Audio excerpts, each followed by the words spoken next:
The words are so tiny. Please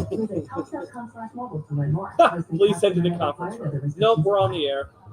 Businesses Oh, is this Omaha the Kiwi? settling Yep. for a website that looks like it's stuck in the early 2000s. And it's time to level Can you up have with them mic JM check? Online.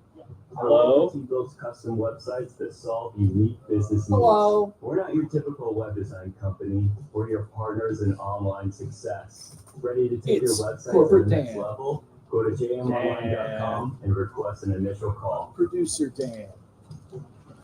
Technology Dan. Technology Dan. I texted Sipple.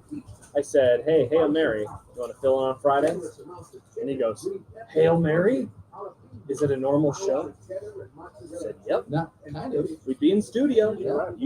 It'd be a One Beer Friday. We have Kent Wagaman on. He is respect.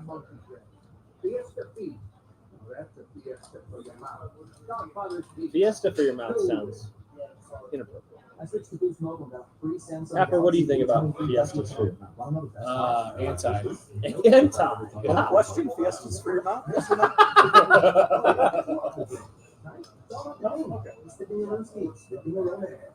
Hey, Griffey won that poll, by the way. I saw he was destroyed. Pretty easily, too. Who do you think's cooler, Ken Griffey Jr. or Babe Ruth? Or Michael Jordan? Ken Griffey. Yeah. Who's cooler, Ken Griffey Jr. or Babe Ruth? Babe Ruth was pretty cool, though. People forget about Babe Ruth. People do forget about Babe Ruth. That guy loved doing things. I don't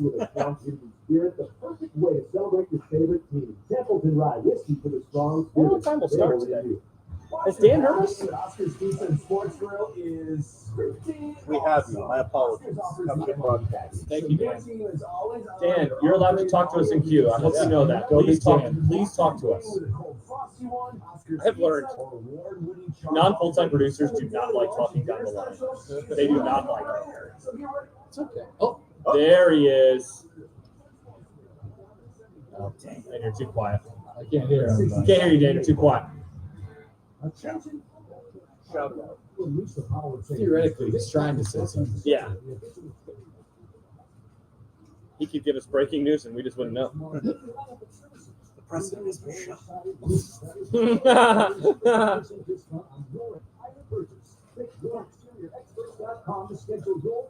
Someone named Billy Volkerts followed BR Overreaction. Really? There you go. He's a father and a servant of the Lord. Nice. He's in Nebraska. Hashtag Father Boy. Nice. And now lives in southern Minnesota. Announcing a low-cost month-to-month vehicle protection plan that is now available to the public to save any driver out-of-pocket expenses on future auto repairs. Call now to find out how you can pay almost nothing for covered auto repairs. Yes, you heard that correctly. Pay almost nothing for covered auto repairs. An open phone line has been established for all drivers to call for a free quick quote. Call 800-736-2098 now. Drivers who are covered will not have to pay for covered repairs again. This protection plan is at an all-time low. Additionally, drivers who activate this vehicle protection today will also receive free roadside assistance, free towing, and car rental options at no additional cost. Call us for your free quick quote today. 800-736-2098. That's 800-736-2098. What do you have to lose? Call 800-736-2098. Again, 800-736-2098. That's Mike saying good morning. It's the best he can do right now. Yeah, not a cloud in the sky. What Mike could use is a fresh start. And Irish Spring Body Wash. The fresh scent of Irish Spring and those sensational Irish Spring suds are just the reset Mike needs. Now he's ready to go to work. It's Sunday. Irish Spring. When the spring hits you, you're ready. Pick up Irish Spring at Walmart today. Let it fly. Your elevated sports bar experience. KOZN Bellevue, Omaha, Council Bluffs. This is 1620, The Zone.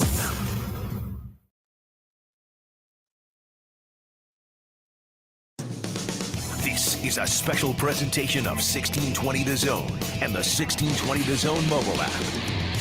This hour of the Men's College World Series special on 1620 The Zone is presented by Union Bank.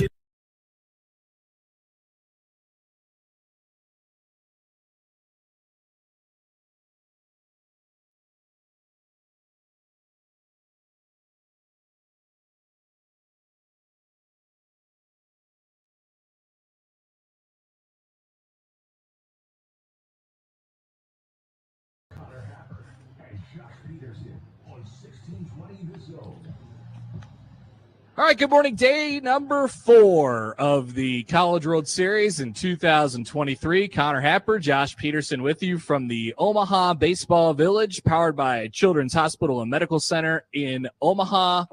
And now I don't want to say the doldrums of the week, but here's what happens usually when the weekend ends. The crowds start to thin out just a hair. Oh, yeah. And the weather starts to heat up.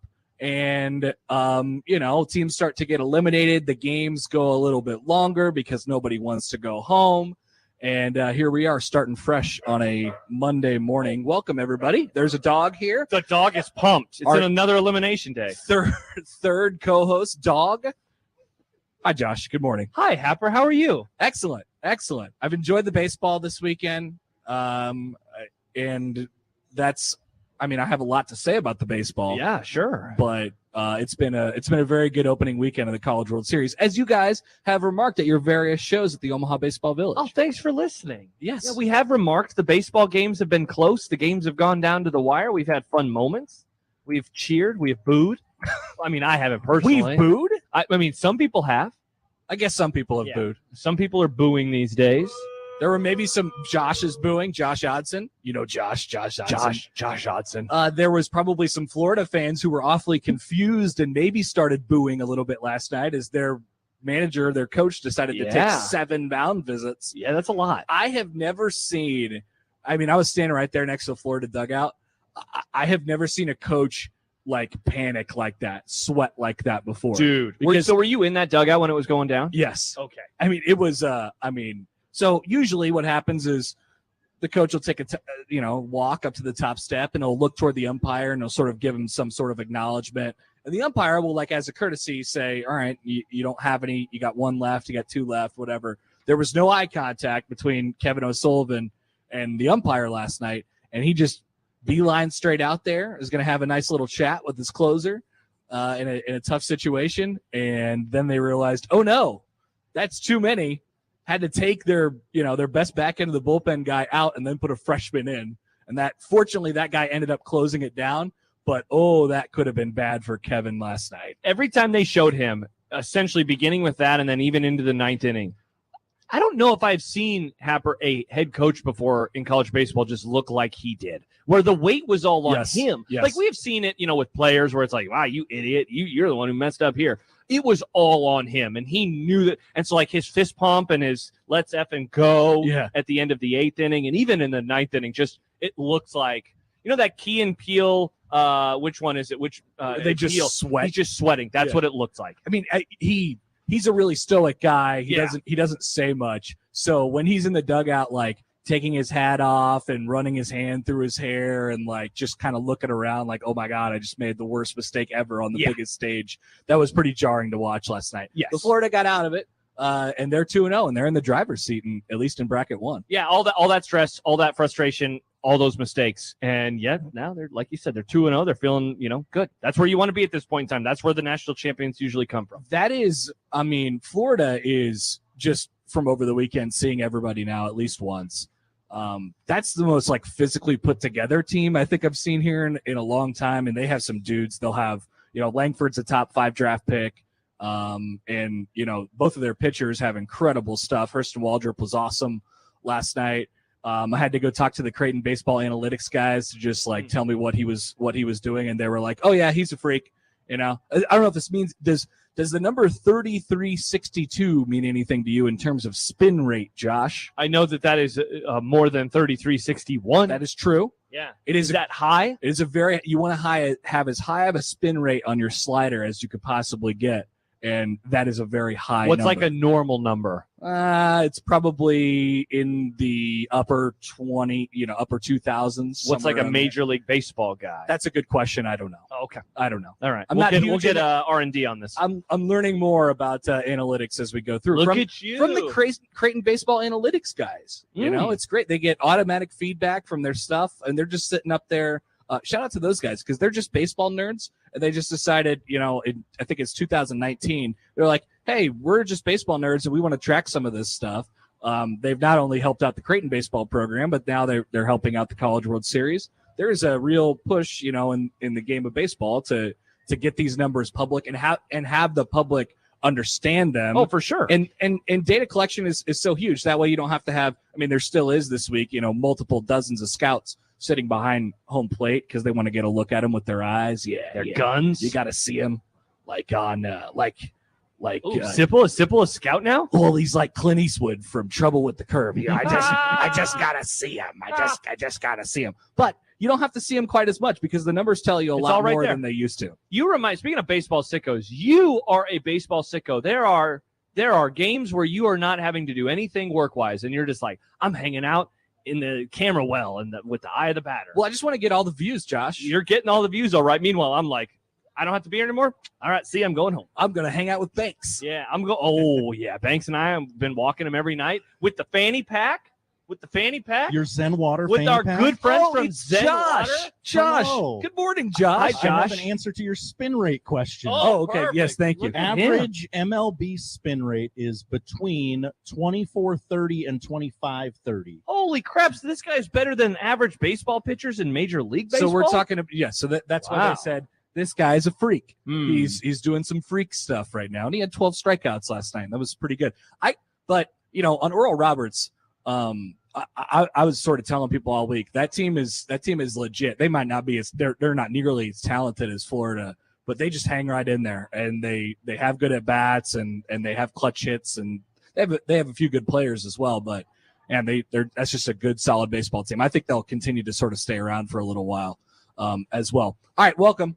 Day number 4 of the College World Series, Monday morning here at the Omaha Baseball Village. Hour 1 is presented by Union Bank and Trust. People don't have your money has people. Josh, let's do a show. Okay. We have several things to come. I put some thoughts. I put some ideas. Thought exercises. I maybe not quite deep Okay. into the thought exercises. Okay, just the thoughts. But I was mostly tuned out of everything that wasn't college baseball over the weekend. I was help. like, oh my gosh, the U.S. Open happened. Oh, it happened all right. Wow. We had some takes on yesterday's U.S. Open. I perused some websites and I saw a story on ESPN that you might like. Headline, Ohio State's Ryan Day and the pressure to beat Michigan. Well, I haven't seen this. I need to take a screenshot of that headline and send it to Bishop. And I said, oh, this has Josh Peterson written all over it. John gets very triggered when I'm like, I think the Ohio State's dead. I think that their fans might want Ryan Day fired if they lose to Michigan. He's like, you're an idiot. I'm like, okay, well, we'll see about that. This article is basically like, yeah, that's true. Oh,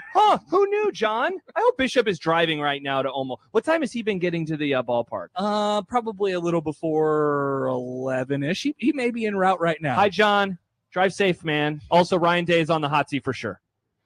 Ryan Day may be on the hot seat. All right, I'm saving this article. Save to pocket. I can't wait to read this At article. least he thinks he's on the hot Let's seat. talk about this story. The coaches think he's on the hot seat. So there's that.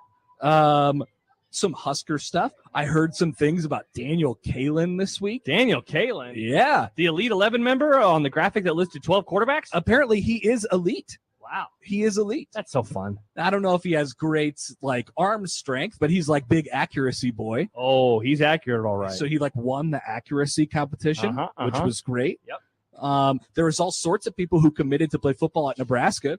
I don't know who any of them are.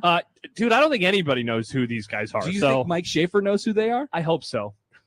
We're gonna ask. That's the first question. Do you know who these guys are? Did you know who these guys were yesterday before they committed? Who are these people? Who are these men? Yeah. All right. Who are these men? So we're here at the Omaha Baseball Village, 1620 The Zone hydration sponsor. Is Zen Water thirsty for a change? Josh has his fanny pack. We have our waters, and we're ready to go. You drop by, you can grab a coupon for free water. Hydration coupons, baby. A free Zen Water. So we are off and running. You can come by the Zone booth at the bullpen inside Omaha Baseball Village and register to win a summer prize pack of a grill. Kansas City Royals tickets. Awesome. And ice cream from Ted and Wally's. And Rib Shack barbecue for a year. Can you believe that? 13th and Mike Fahey. Come on down. Say hello to us. We're going to do a show of some sort with our bucket hats on. Yeah. Somebody said that I'm not a bucket hat guy. Yeah, but Screw you, old man Doug. You have your headphones on top of it. Yes, you got the earbuds today. Yeah. If I take them off, then you could be a bucket hat. I'm a bucket. I'm going to be wearing this all week. And I also I'll note for the people who are watching along with us on YouTube or 1620thezone.com. Hello. take note of our fancy camera that could see everything. It's really weird. I And don't understand how it works. I will note that, yes, I did get here first in the specific, because I remembered what the sun was like last year. Yeah. And I said, I'm going to plop my bag down in the shade seat, and Josh can have the sun seat, at least for the first hour of the show. Yeah, thank you. I really appreciate you, man. You're welcome. I'm You're going to built get here for it. really early tomorrow. I have fair skin. You do. You are a day walker. So that was important to me. Understandable. As we start things off on a Monday, we'll continue on from the Omaha Baseball Village. Connor Happer, Josh Peterson with you on 1620 The Zone.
Connor Happer, Josh Peterson, live from the Omaha Baseball Village. Come by, say hello, sit in one of Rosenblatt's old chairs for our live kind of studio audience, and come by and see all the fine things that are available here at the Omaha Baseball Village. It's powered by Access Bank, here for a reason, yours. This is the segment where Josh tells me about golf. I love talking about golf. I know you did, and I figured this would be right up your alley. Yep. So, Josh, what happened with the golf? There was quite the reaction to the golf. There over the was weekend.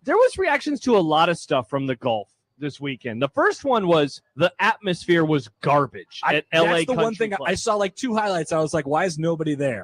So I still don't know the answer. I was going to like peruse the internet this morning and find a golf story to find out exactly what happened. From what I am to understand, my limited understanding is they sold a lot of the tickets to their members. And did you know about this country club? It's apparently one of like the hardest to get into in the entire world. The entry fee people think is like $250,000. Oh, yeah, very normal, very legal, very normal stuff. So so they think a lot of the tickets were sold to those types of people, patrons, if you will. And so the atmosphere was garbage. It was horrible. I remember there was a shot on Saturday, and I had the volume low. I was like, I'm going to rewind this. I want to hear the crowd's reaction. And I was like, what is this? What kind of reaction is this? There was no reaction. I saw that, and I saw that Ricky Fowler was in the lead, and I said, that's not going to hold. Ricky Fowler was in the lead.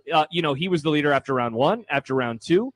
Round 3, he was at 11 under, going into a birdie putt on 18. He could have taken a 2-stroke lead. He misses the birdie putt. He misses the par putt. Suddenly he is tied with Mr. Wyndham Clark. And so that is how it ended. So Clark and him go into yesterday, both at 10 under, and then Rory McIlroy right behind him. And it's like, oh boy, what's going to happen today? Yeah, Rory's the guy who... that's who people were rooting for. Of course. I was rooting for Ricky Fowler first and then Rory. It became pretty obvious early that Ricky Fowler was not going to win. He looked, dude, you know how sometimes you can just tell the body language of someone and you're like, oh, wow, that person is really, really stressed. I might work with someone who looks like that all the time. Maybe. There are rumors about that. Ricky Fowler looked that way as he approached his first shot of the whole tournament. If I could have bet, like, he is not going to win in this exact moment, if I could have been over in Iowa, I would have done so in that like literal moment. Like, I wish you could do that. I wish you could just bet on the golfers and say this person is not going to win. He's not going to win. He looked nervous. He played bad early.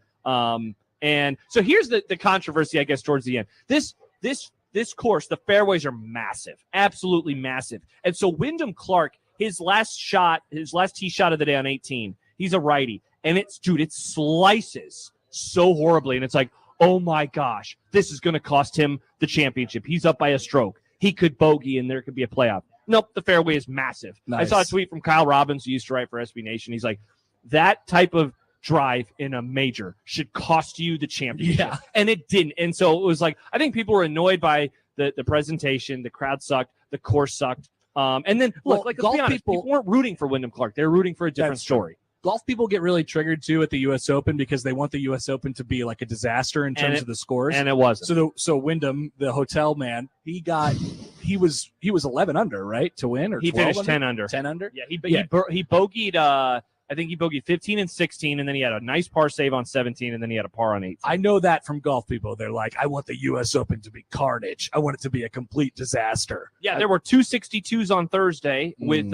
Ricky and Xander Schauffele, and then there was almost another one yesterday. Almost another golfer, Tommy Fleetwood. He had a 63. He shot a 63 yesterday, and he missed a birdie putt on 18 that would have given him a 62. Just another example of Los Angeles messing everything up. Damn libs out in L.A. So USC and UCLA are coming to the Big Ten, and that's the type of crap that we're going to get. Bingo. Ruining our U.S. Open. That's what happened. That said, I do agree with Douglas. I will watch way more golf if it is in prime time like Saturday and Sunday's U.S. Open. Awesome. PGA, please figure this out. I do like the prime time golf. That was true.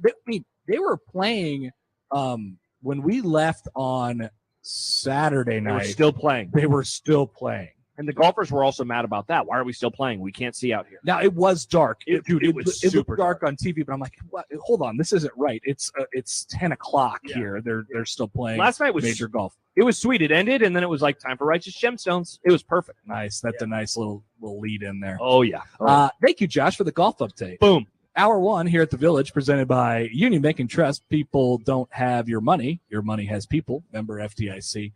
All right, good update on golf. Stop by with us here at the Omaha Baseball Village as we get ready for game 1 of the day. It is an elimination game. The second team of the 8 will be going home. Virginia went home yesterday. By the way, Virginia, pretty good team, just didn't quite have their dudes being dudes correct this weekend, and that was sort of their downfall.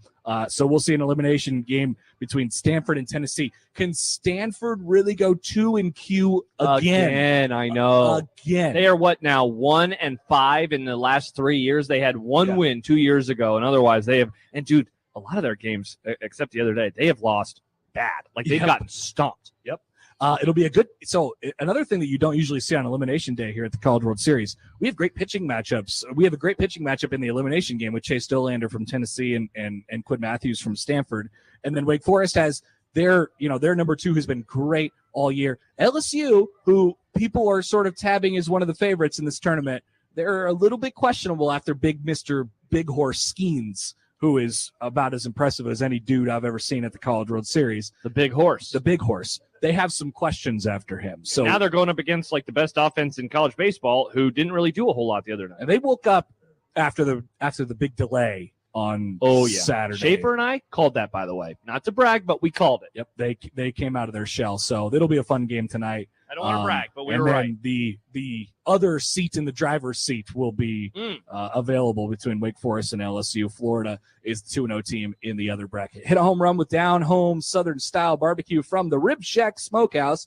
108th and Q, and RibShackSmokehouse.com. Also, you can come by the Zone booth inside the Omaha Baseball Village to register to win ice cream for a year from Ted and Wally's, official ice cream of 1620 The Zone. That's us, Josh. Celebrating more than 35 years with over 3,000 flavors. Benson and the Old Market in Omaha. We'll take a quick break. Come back from the Baseball Village. We are just a little over a couple hours before we send it over to the ballpark with John Bishop, Mike Farron, and Gary Sharp. Mike Farron! I am excited for the Mike Farron National Radio College World Series debut today. This will be sweet. He loves the College World Series. Dude, he loves baseball. He sits up there until about midnight and just does his XM radio show and gets all. I mean, he loves it. He's all about it. He also is a baseball sicko. He is. He's more so than I. Wow, which is wild. Yes, yeah, more so than I. So we're excited to send it off to those guys in a little over 2 hours. We're here at the Baseball Village. Stop on by. We'll come back with more. Josh Peterson, Connor Happer with you on 1620 The Zone.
Connor Happer, Josh Peterson back with you from the Omaha Baseball Village, where Hour 1 is presented by Union Bank and Trust. People don't have your money has people, and it's powered by Children's Hospital and Medical Center in Omaha. Josh Peterson is nearly out of the sun. Oh, dare to dream, man. He's very excited. He's got about, 10, 15, 20 minutes before he's fully out of the sun. My water bottle, full of delicious Zen water, by the way, is very warm. It hurts my hand You when should I put it grab in the shade. It's nice and cool I over just didn't here want to take your space. with a nice breeze This is coming the in. Happer space over here. I don't want to be invasive. Well, it's June. Yeah, exactly. And we're in Omaha, Nebraska. And yes, there will be some college baseball. We'll have some college baseball talk. We have had some already. We've had plenty. But really, it's about college football, Josh. College. I mean, come on. Where's Phil Steele? Where is Phil Steele? What's going on with Phil these days? I haven't got a actual physical Phil Steele magazine in a number of years now. It's been probably a decade. I get the digital one.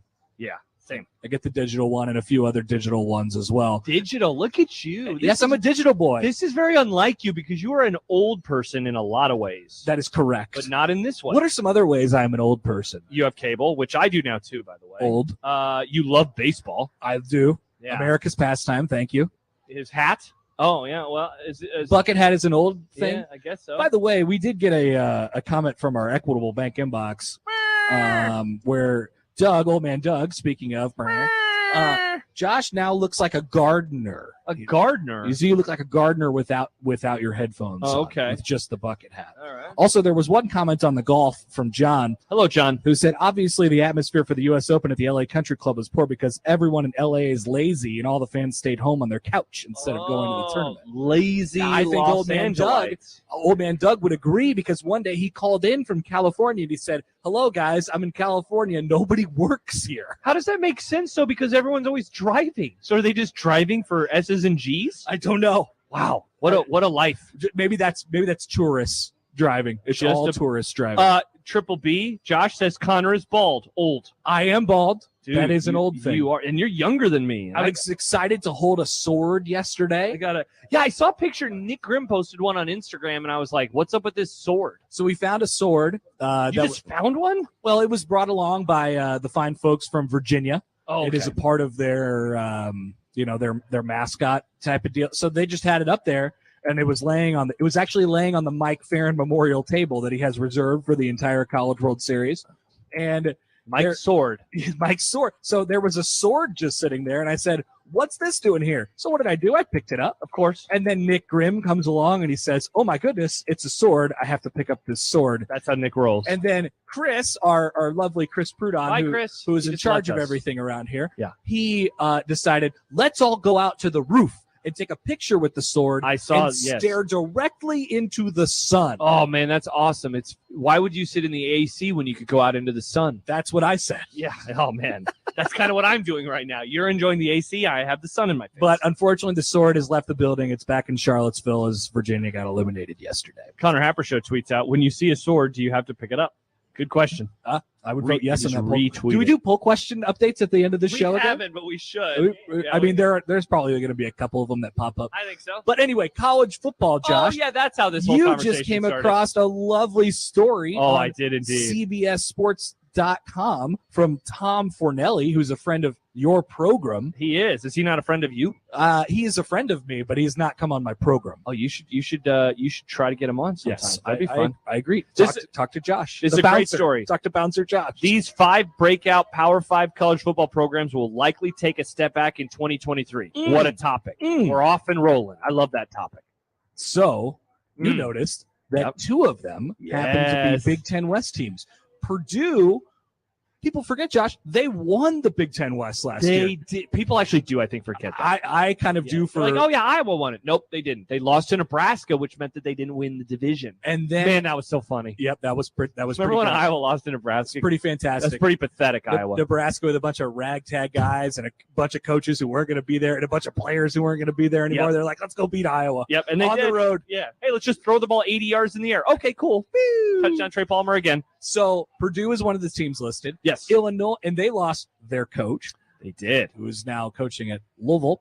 And Illinois is also listed on here. Who lost their defensive coordinator, and now They- he's Purdue's coach. They lost their defensive coordinator, is now Purdue's coach, and they lost their two best players as well. Their best player on offense and their Mhm. best player on defense. I would happen to agree with Tom Fornelli that Purdue and Illinois are good candidates for a fall back to the mean this year. Absolutely. And I think it speaks to a bigger topic of just the division in general and Bad. how gettable it is. How classic Big Ten West in its final year of existence. Yes. There is no clear favorite. Everybody is just defaulting to Iowa at this point. They are. Wisconsin has major questions about how it's going to look in year one. I love Luke Fickell as a coach. I think it was a great hire. How will it go right off the bat is certainly a question mark. Minnesota is another one of those sort of steadier programs. So they're probably going to be But closer. they've to the lost top. some players too. They've lost some players as well. Nebraska has a new coach. Oh. Yes, people indeed forget that. So people are defaulting to Iowa, who people forget scored like 6 points total on offense last year.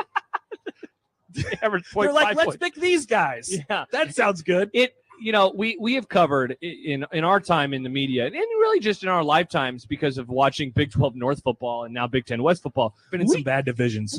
Nebraska has been on the forefront of some of just the worst divisions in college football. This might be the worst of all of them. Though. Oh. It is so bad because they're just, like you said, you just laid out a ton of questions. Everybody has questions. Like if there was one team in here that didn't have questions, They would be the automatic pick. they'd be the automatic favorite. And so you're right. We're just kind of falling back onto Iowa and we're like, I mean, why not the team that can't score? And we'll touch on this a little bit later.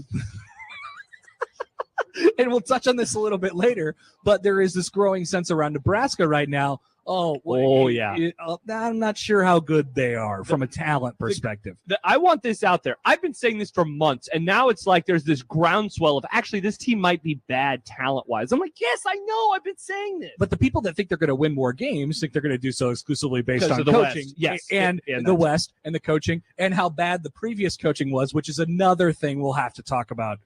Remember Scott Frost? He was pretty bad. Oh, yeah. Sipple ripped on him in Tunnel Talk the other day. Just decided to burn him to the ground again. Which is very fun. Okay, I mean, you could make the argument. Nebraska won. I always forget, Josh. Nebraska won 4 games last They year. won remember, because they beat Iowa that time? They beat Iowa. Yes, they beat Iowa. They got what I think we're all going to see play out on the field, a significant upgrade just from the coaching, football coaching perspective, like how to create a good college football team. Did Purdue? I'm not so sure. Did they upgrade? Yeah. Is that what you're saying? I mean, it's a first-time head coach in Ryan Walters. And the thing is, like, we spent a considerable amount of time this offseason saying, like, oh, Wisconsin, they're changing everything. They're going to throw the ball 1,000,000 times a game. I'd say going from Jeff Brom to a defense-first head coach, correct. I'd say that's a pretty big culture shock. Yep. Pretty big culture shock. So then there Wisconsin, who I think got an upgrade at coach, but, it might take a moment there, although everybody's really excited. I do think the Phil Longo is OC and how that's a huge change. I think that's a bit overstated. Go look at the rushing numbers from North Carolina in recent years. I think people will be surprised because they hear Longo, they think air raid. No, I don't think it's air raid. Remember that bowl game, the COVID year, where they rushed for like 600 yards? Yes. That was North Carolina who did that. That was that offensive coordinator, Phil Longo. So, there's a part of me, man, that sees all this love to Iowa, and, I get it. Their defense, spectacular. Special teams, spectacular. Offense has a ton of questions, though, even with the new quarterback. And I'm like, why not Wisconsin this year or Minnesota? Minnesota, the question for them is, do you like Mr. Callie McManus? Callie McManus at quarterback. Yeah, and I'm not so sure I do. No, I don't. If PJ Fleck is going to win the division in again, the last year, this has got to be the year he does it. Yeah. I mean, not just because it's literally the last season. Well, it's just open. But it's so open. It's like Minnesota, I know that this isn't their best team. Their best team is probably a few years in the rear view, but it's like this is what you've been building towards, an opportunity like this. Like they have to feel that pressure because if they don't win it this year, they're probably never going to the Big Ten championship game. There is major questions about every team in this division, and I just think I think it's perfect for the Big Ten West. We send off this beautiful sicko division with a final year of the representative in the Big Ten championship game is going to be Yeah, I was gonna say 8-4, but yeah, okay, maybe. Ethan Yeah. says, feels like, and I realize we forgot to mention one team. Feels like we are playing for a random 8-4 Northwestern Big Ten West champ. No, They are horrible. No, we're past that. And speaking of another program that has made changes, they have made changes in their coaching staff again. They've had a lot of turnover over the last few years. Patty Fitz should have got out when he had the chance. He really should have. I wonder how much he regrets that. Like, I could have taken the Bears job or the Nebraska job, etc. I would have wanted him if there was a situation where it was like 2 or 3 years ago. I think Pat Fitzgerald would have been like a nice guy, a good guy at Nebraska. I think that would have been a good coach. I think Jack Mitchell is getting hives when he hears you say that. He hated when people brought that up. Why? Because Jack gets mad about stuff. I don't know. He has this weird irrational thing for Northwestern. Yes. It was because of that, because people were like, man, Pat Fitzgerald is a good coach. He He's is. Like, I know, he is. I don't understand it, Jack. Jack, if you're listening right now, give us a call. Jack, Pat Fitzgerald's a good coach. Greg and Lincoln, who is a Purdue fan, by the way, says Walters is OC, Mike Gundy, air raid disciple, Graham Harrell. So he's basically saying, That's right. He hired they Graham still Harrell. got the pass guy. They have a pass offensive They're coordinator. still going to huck it and chuck it. They'll be fine. That's what he says. Will they be fine?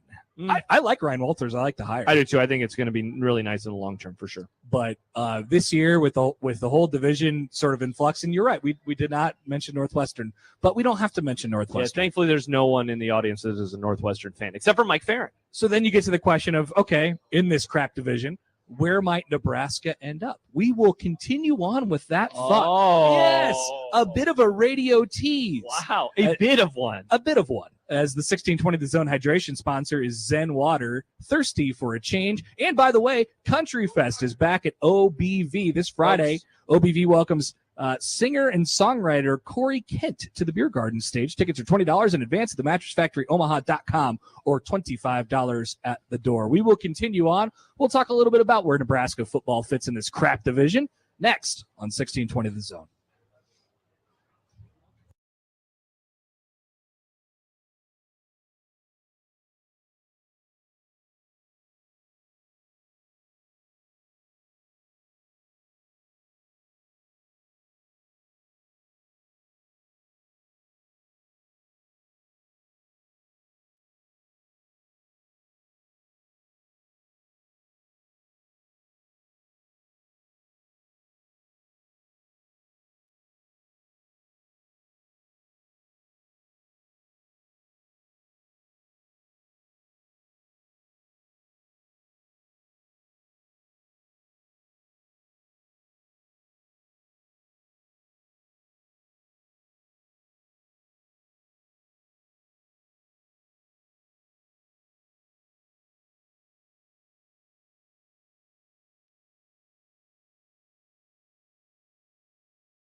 Shade almost shade boy.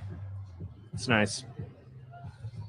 Connor Happer, Josh Peterson with you at the Omaha Baseball Village. We're a little under 2 hours until we send it over to the ballpark across the street with John Bishop and Mike Farron, Gary Sharp for the call of Tennessee and Stanford. Game number 7?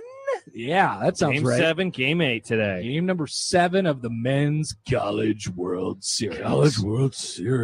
Us here at the Village, we're powered by Access Bank. Here for a reason, yours. Okay, let's come to fruition on the radio tease here. Yeah. So we didn't talk about one team.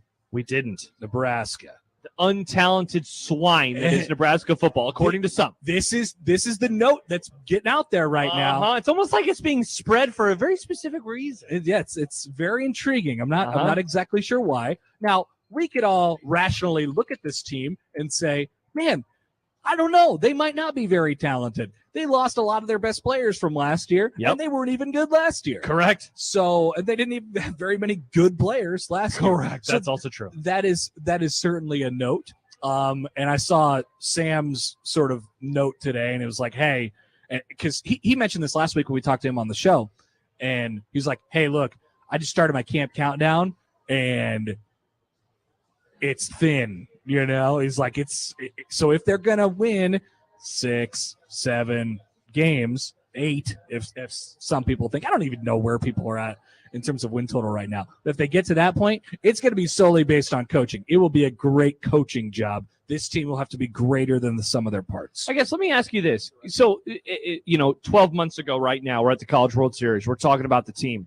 Trey Palmer was like this huge unknown. He had been a 5-star talent, but no way that we saw, at least I didn't, a 1,000-yard season coming. Now, I still don't think that there is anyone on this roster that we're going to be like, who are we that wrong about? I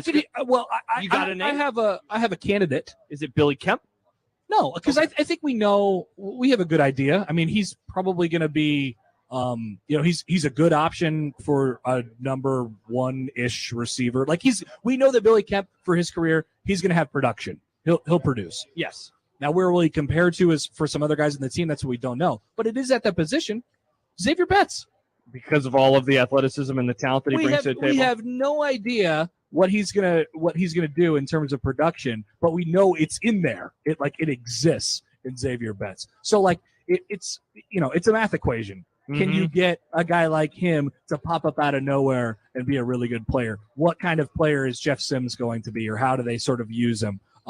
It's that way for a lot of positions on the offense, and probably the defense too. I mean, defensive line, you'll need a couple of those guys. Yeah. So if you get them out of nowhere, then all of a sudden it could be really good. But Nebraska probably goes into a situation this year where they sort of have to depend on that happening a little bit, and that's sort of the problem. Yeah, it definitely is. And I know my takeaway coming out of spring ball has been, and I've been saying it now for 2 months. Do they have the skill guys at wide receiver? Do they have the skill guys at running back that can make the defense work? And I just, like you make a solid argument for Xavier Betts. I mean, he, of all the guys on the roster, he's just a candidate. He's definitely a candidate. I'm not saying he's going to be like, this is going to blow up out of nowhere, but I'm saying he's a candidate. It's like, can Marcus Washington be more consistent? Isaiah Garcia-Castaneda, that's another one. Dude, he had the first touchdown of the entire season on a really nice play. Yeah. On a really, really, really nice play. And he left the team within 3 weeks. So. And then he fumbled. And so, those two guys. And then the onside kick, people forget that. Oh, my gosh. Remember that onside kick?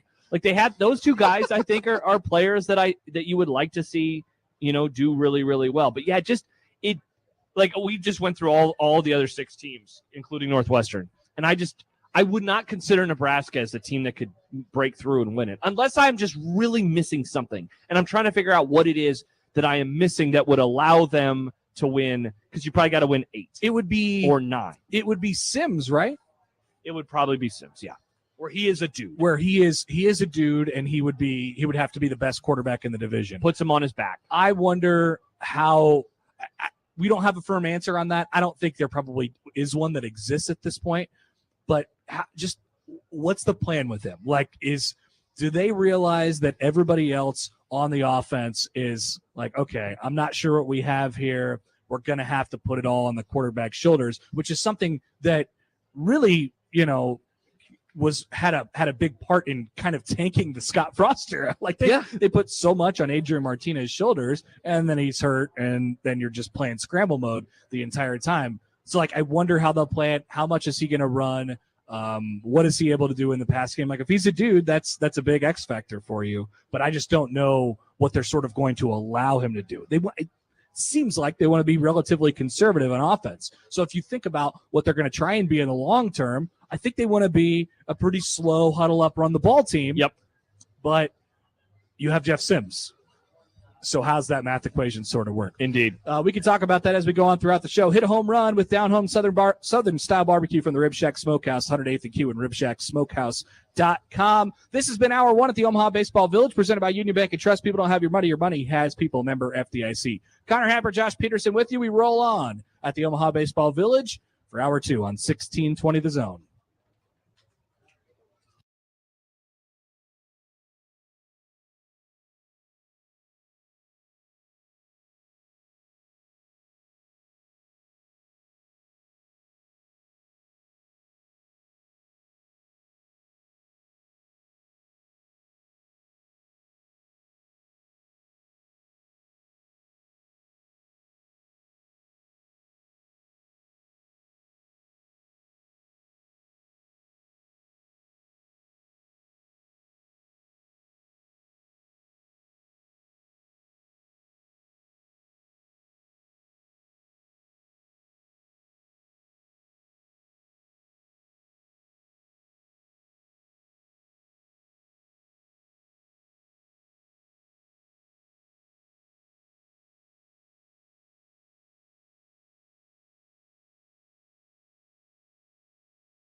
Back for hour number 2 at the Omaha Baseball Village. Connor Happer and Josh Peterson with you. It's powered by Children's Hospital and Medical Center in Omaha. All right, a special guest. We like to talk to everybody here at the Omaha Baseball Village. Oh, yeah. Tons of different stuff going on.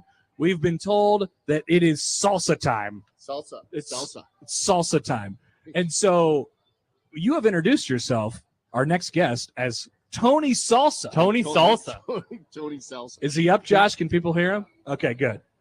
Tony Salsa is the salsa man, and he's with us. Ironically, I actually live in Omaha, which is just an amazing city. I love Omaha. I agree. But I travel 40 weeks out of the year. We do different shows, and we're just excited to be in town, home at CWS. What we do is kind of unique. We sell salsa for a living, but it's a dehydrated salsa. And everybody's like, what is dehydrated? Yeah, it looks, when you bring it up here, it doesn't look like a salsa jar. It looks like a paint can. It looks like a little paint can. Yeah. But basically we take actual onions, garlic, cilantro, different style peppers, and we dehydrate them into a blend. And then we have a little scooper in that can that you're looking at. And you take one scoop only to 1 can, 14.5 ounce can of tomatoes, and you have salsa in 1 minute. You're just folding those herbs into it. And these little cans, they sell for $20, but they make 18 jars of salsa. It's like a protein powder for salsa. Oh. Exactly. It's like workout stuff, but my workout juice is salsa. Exactly. That's a perfect description. Tony, Perfect. how did you figure this out? Tell us the process to do something like this, because it's incredibly unique. Well, the other thing too is that it's versatile. So we came from the barbecue business, and we made rubs for years. So we're very good in the barbecue business. I know there's a lot of amazing people out there, but we did an excellent job when we were hanging out with it. So we already had onions and garlic and so forth that we were blending, and we really just needed to chase the pepper side of it. And we're just big, salsa guys to begin with, just flavor. And it's super clean. There's no GMOs. There's no carbs to it. It's very low sodium count.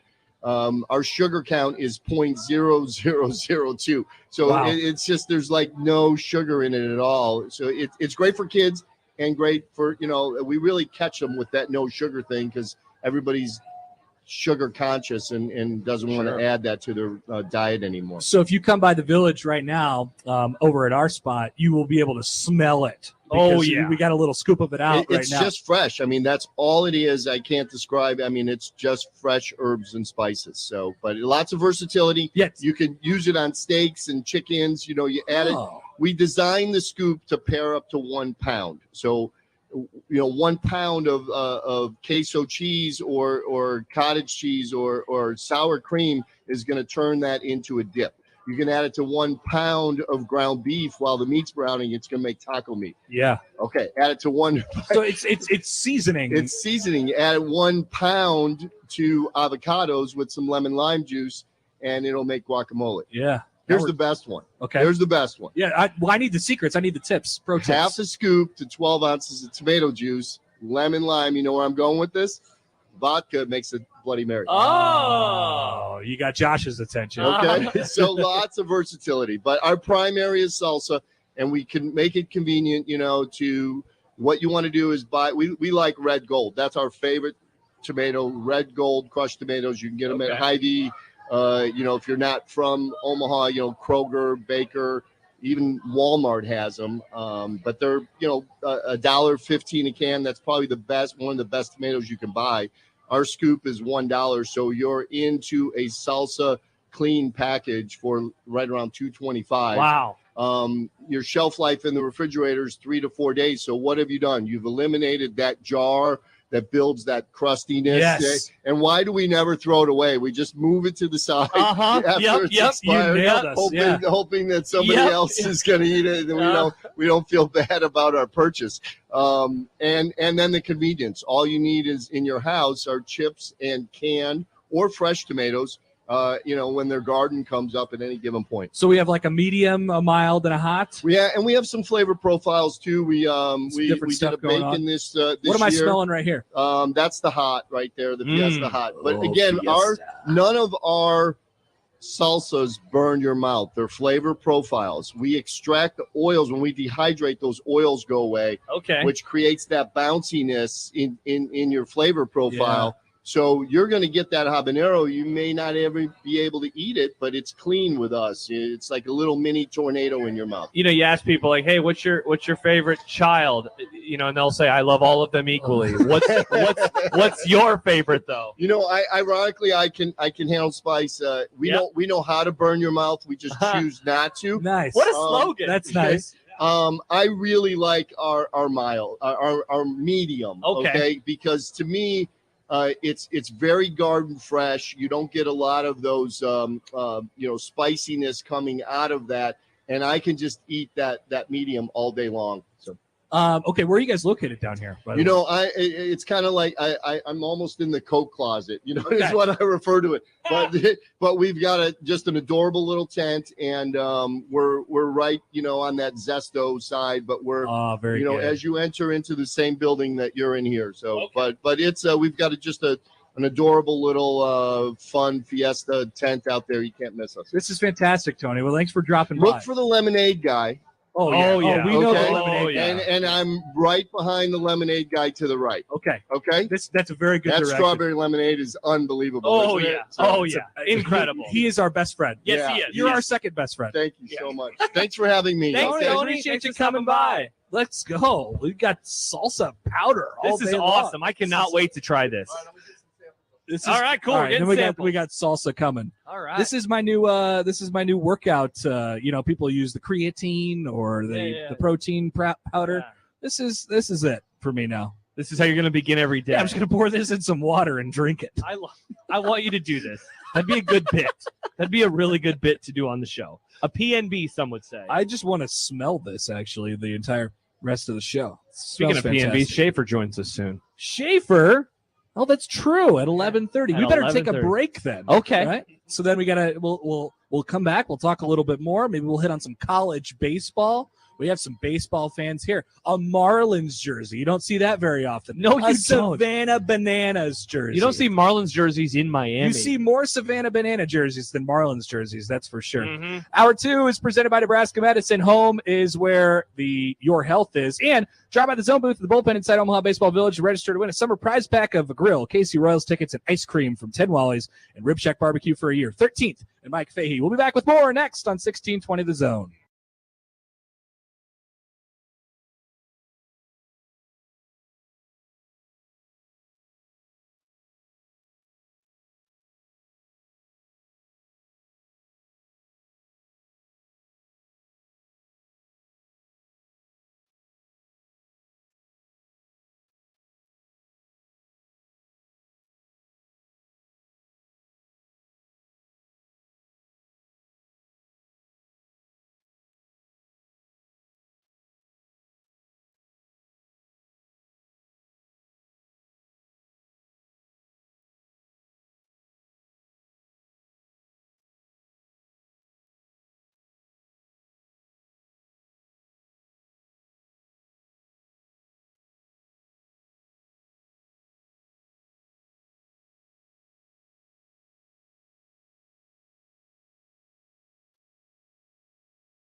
I'm a really clean eater, and that's just super clean to me. So, thanks, guys.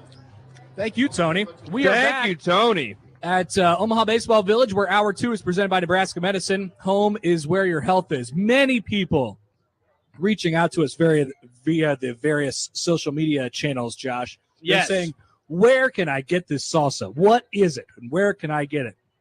It looks like a little, first of all, come down to the Omaha Baseball Village. Yeah. Tell Tony we sent you. Yes.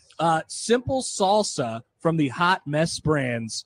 And he's brought us a sample of the actually, put together product. It's good. I can confirm its deliciousness. Oh my gosh, yes.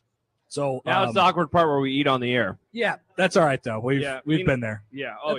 That's what the Baseball Village is for. I believe there will be Philly cheesesteaks delivered our way at some point. Hello. Yeah, we're all excited about this as well. Yes, we are.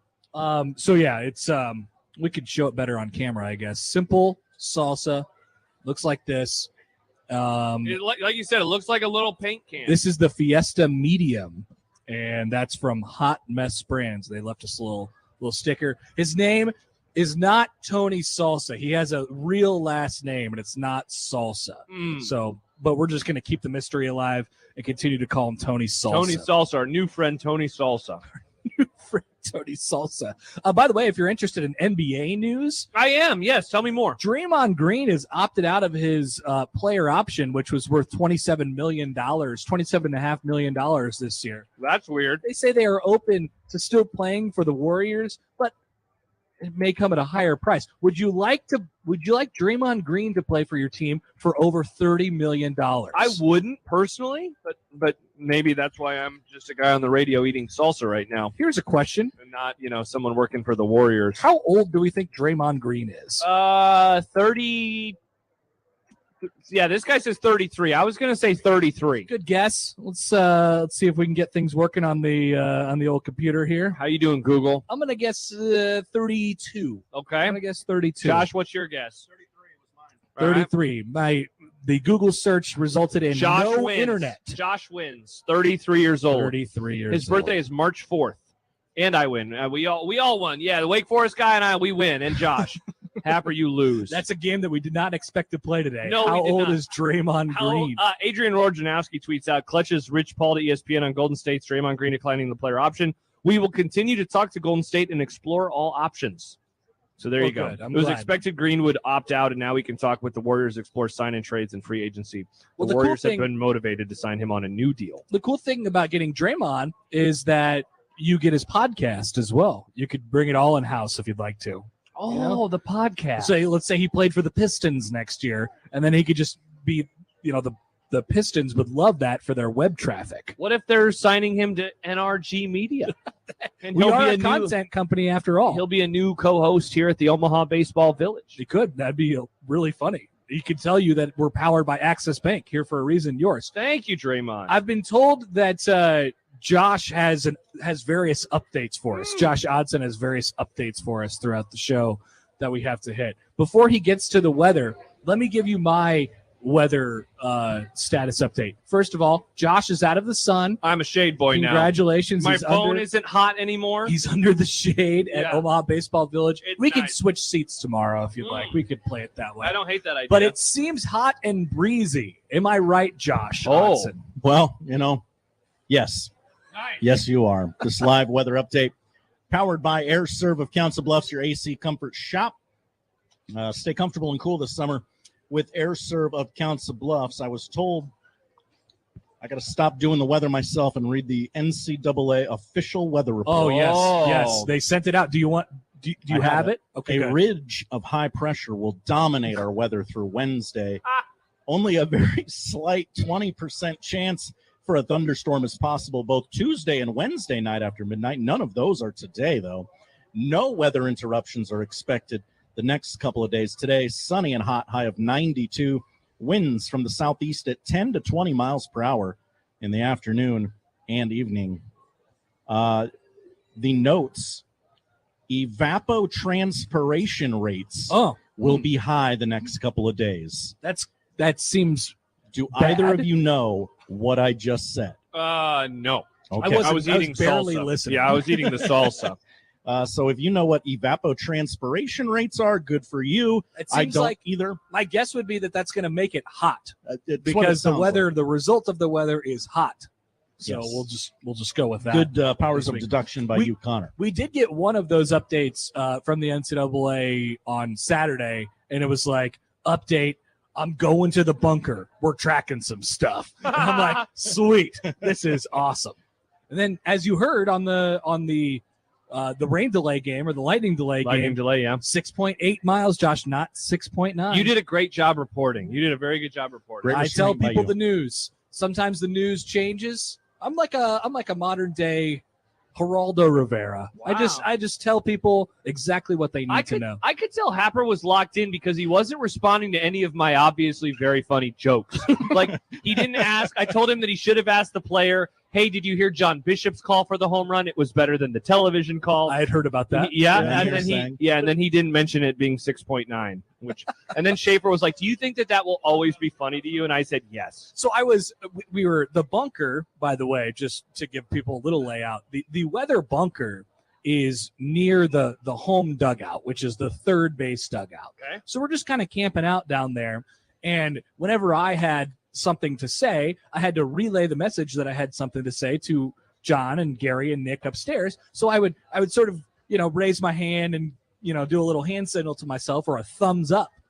And then after a certain point of the delay, people were looking at me. People in the crowd were looking at me like, oh, this guy's giving a thumbs up. And at one point, everyone was like, oh, yes, I can't wait. The delay is over. That guy with the headphones on said thumbs up. Oh, and my I was gosh. like, no, I'm giving them a thumbs up. That's not it. So I realized that I had to be less sort of demonstrative with my, hand movements during the delay the other day. Very important. I will let you get back to your show, but I do want to tell you that live weather update was powered by AirServe of Council Bluffs, your AC comfort shop. Stay comfortable and cool this summer with AirServe of Council Bluffs. Josh, what was the word that you said? Evapotranspiration? That's correct. Yeah, Jordan tweets at us the Jordan. definition. The process by which water is transferred from the land to the atmosphere by evaporation from the soil and other surfaces, and by transpiration from plants. So it's like a Still different. tells us nothing. Yeah. So the water is evaporating. Yeah, we knew that. It's hot. Yes, it's dry. Josh, I think that's what it means. It's dry. I want Josh to get back to doing weather reports for good old-fashioned people and not these fancy libs wearing their collars. Just read the iPhone weather, Josh. Yeah, All Josh. these Facts get me all messed up in the head. I'm triggered. I'm triggered by Josh's weather report today because I just Hey, can't Happer, I'm stand triggered it. again. The weather is one of those things where I don't need to know the ins and outs of the weather. I just need you to tell me it's going to be 92 degrees and sunny. Is it going to rain? Is it going to snow? What kind of clothes do I need to wear when I leave don't the care house? how we got there. Yeah. Just give me the bare bottom line. I don't need your science, No. Evapotranspiration. but I don't want to debate you on your science, Josh. I'm not going to debate you on the science. No. I just don't need the science. I just want the temperature. There's no reason for everybody to do their own research in this. No, in definitely this not. category. We do appreciate Jordan, though, for the screenshot. Thank you, Jordan. Thank you, We Jordan. appreciate you telling us how to understand words. B Also- Red says stick to sports, not Yeah. weather, friends. Yeah, probably a good idea. But we do have bucket hats on. I feel like us putting bucket hats on gives us a better, more credit in the weather community. Oh, do you think so? Yes. Matt Serwe could be watching this like, Because those guys know what they're talking about. Well, we're being sun safe. Yes, we are. We're being sun safe. I haven't worn any sunscreen down here. Should I put some on? I'm not outside like you are. As long as you're not outside for Yeah. 10 hours in a row, then I Yeah. think you'll be fine. I thought about it today because I'll be here again. I'm doing the show later with Nick Hanley. By the way, never been on the air Whoa. with Nick Hanley together. Wow. So this will be new. By the But I way- was like, maybe I should go outside and watch some baseball. But then I was like, it's going to be hot. So I'm you, going to stay upstairs in the AC. I'm very proud of myself this week. Yeah, Look you at me. You look fine. I've been outside this entire time. I am not even sunburnt. Wow. I feel great. Proud of you. I did scratch my neck prior to the Friday game shaving. That ended up whoa. being a small problem, and then I had to spray sunscreen on myself, Oh, and that was a bit painful. You know, we were talking with That's your injury update. Yeah, there you go. Yeah, Happer's hurt. He shaved himself and cut himself. We were talking about the Minor Inconveniences podcast with Mike Schaefer. Yes. Yeah, cutting yourself while shaving. Dude, I've been shaving for I don't know how many years now, and my Adam's apple still gives me trouble. And I would say once every 3 shaves, I cut it. and it hurts Just right on the top and I'm there. just bleeding everywhere. Yeah.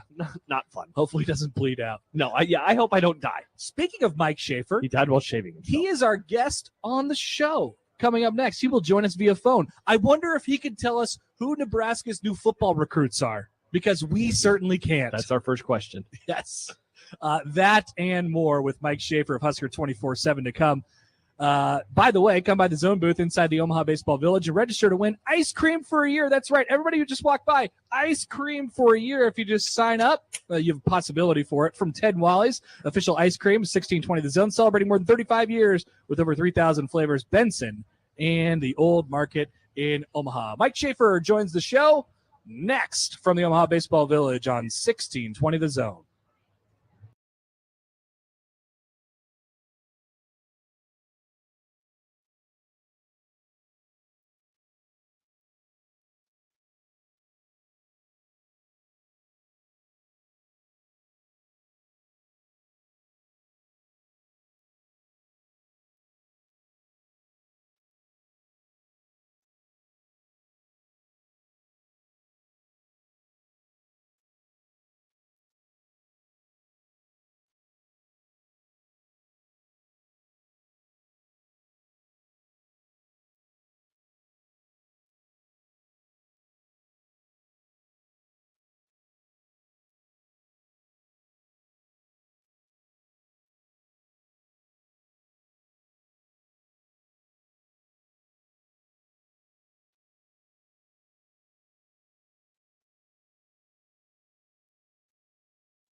Welcome back, Omaha Baseball Village. Day number 4 of the Men's College World Series this year.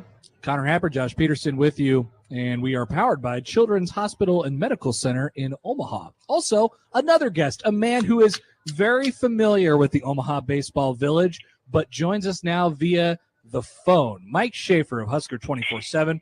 Mike, good morning. How are you? I am doing well. We got ribs in the smoker. We just had Blackstone breakfast. I'm treating this Juneteenth like it is a weekend day. Nebraska's going to get another 14 commitments today, I'm sure, at least 12 of which no one has heard of. So it is, lots of things are happening here today. How are you guys doing in the village? Okay, Good. we're fantastic. So let's, before we talk about the people who nobody knows about, give us a little bit more insight on the food situation. Yes. I'm interested in the fact that this is another extension of your weekend. How'd you pull that off? And congratulations. Well, I basically viewed it as I worked pretty much all day Saturday. So, yeah, it's hard to say that because we weren't on air that long, but it felt like I was working all day Saturday. And then Sunday, Nebraska got a bunch of commitments, so it felt like I was working all day Sunday. And so there was like stuff I wanted to do and things that needed to happen. And so I was like, you know what, we're just going to turn Monday into like extended Sunday. And got up. We did a little Blackstone breakfast this morning, some hash brown omelets. Got the hash browns going, then pour in some scrambled eggs into it and let that cook up, and then threw in some bacon and cheese. Shelby wanted some olives because she's disgusting. So that was breakfast. It was wonderful. And in the meantime, I got some beef ribs ready to go and threw those in the smoker. And so it smells outstanding outside of my house right now. I just threw in some more apple wood chips to keep the thing going. So we're eating really well here on extended weekend Monday. Shape, do you think that younger you would be surprised that this is the man that you have become? 1,000%. 1,000%. So there's that like joke out there that, by the time you hit your mid-30s, you have to choose one of two paths. You're either going to get super into military history or you're going to get into cooking meat. And I 100% chose cooking meat. With all the respect in the world to our many military historians, my father among them, I don't care. I like history. I like history a lot. I don't care about military history that much. And I would much rather be proficient at smoking meats than be able to tell you, the exact Battle at the Bulge. And yeah, and that was funny. That was exactly what I was going to say. Like how the Battle of the Bulge went, or what Pickett's charge was, or any of these things. So I would much rather just be like, yeah, smoking meat, come over, have some. Interesting. What a perfect day. For What a Mike life. Schaefer. Seriously. Unbelievable. Yeah. Okay. Yeah, We're gonna. There's going to be plenty of Nebraska things happening today. I expect there's going to be, you guys might have your midday show, your in-between show, could be featuring some more commitment talk as well. So I think things are happening on that front too. By the way, I also heard that while you were with us here at the Omaha Baseball Village, you canceled Friday Night Lights camps. Oh yeah, we never got into that. Yeah, we never really did. I felt this way for a while now. Like there's no juice to the Friday Night Lights. Like they have to completely scrap it and start over, or just accept the fact that it's basically the same as every other camp, except it's happening on Friday night, and you aren't getting the 4 and 5 stars competing against each other. No one's going to come in and talk about the time that they saw Micah Parsons or somebody like Micah Parsons playing wide receivers and destroying guys that would go on to be cool though. NFL cornerback.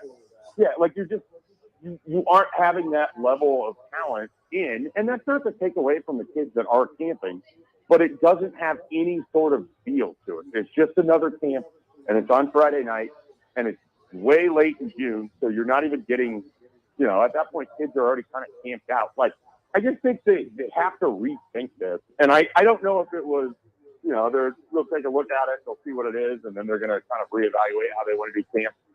You could do a Friday Night Lights, but put your own spin to it. I mean, there's just, and part of it, the weather forced everything inside. The setup inside for having to watch this camp is really hard for the spectators because there's not enough room in the hops or wherever to be able to even sort of watch it. So we're so far removed from when this was like an exciting, fun thing.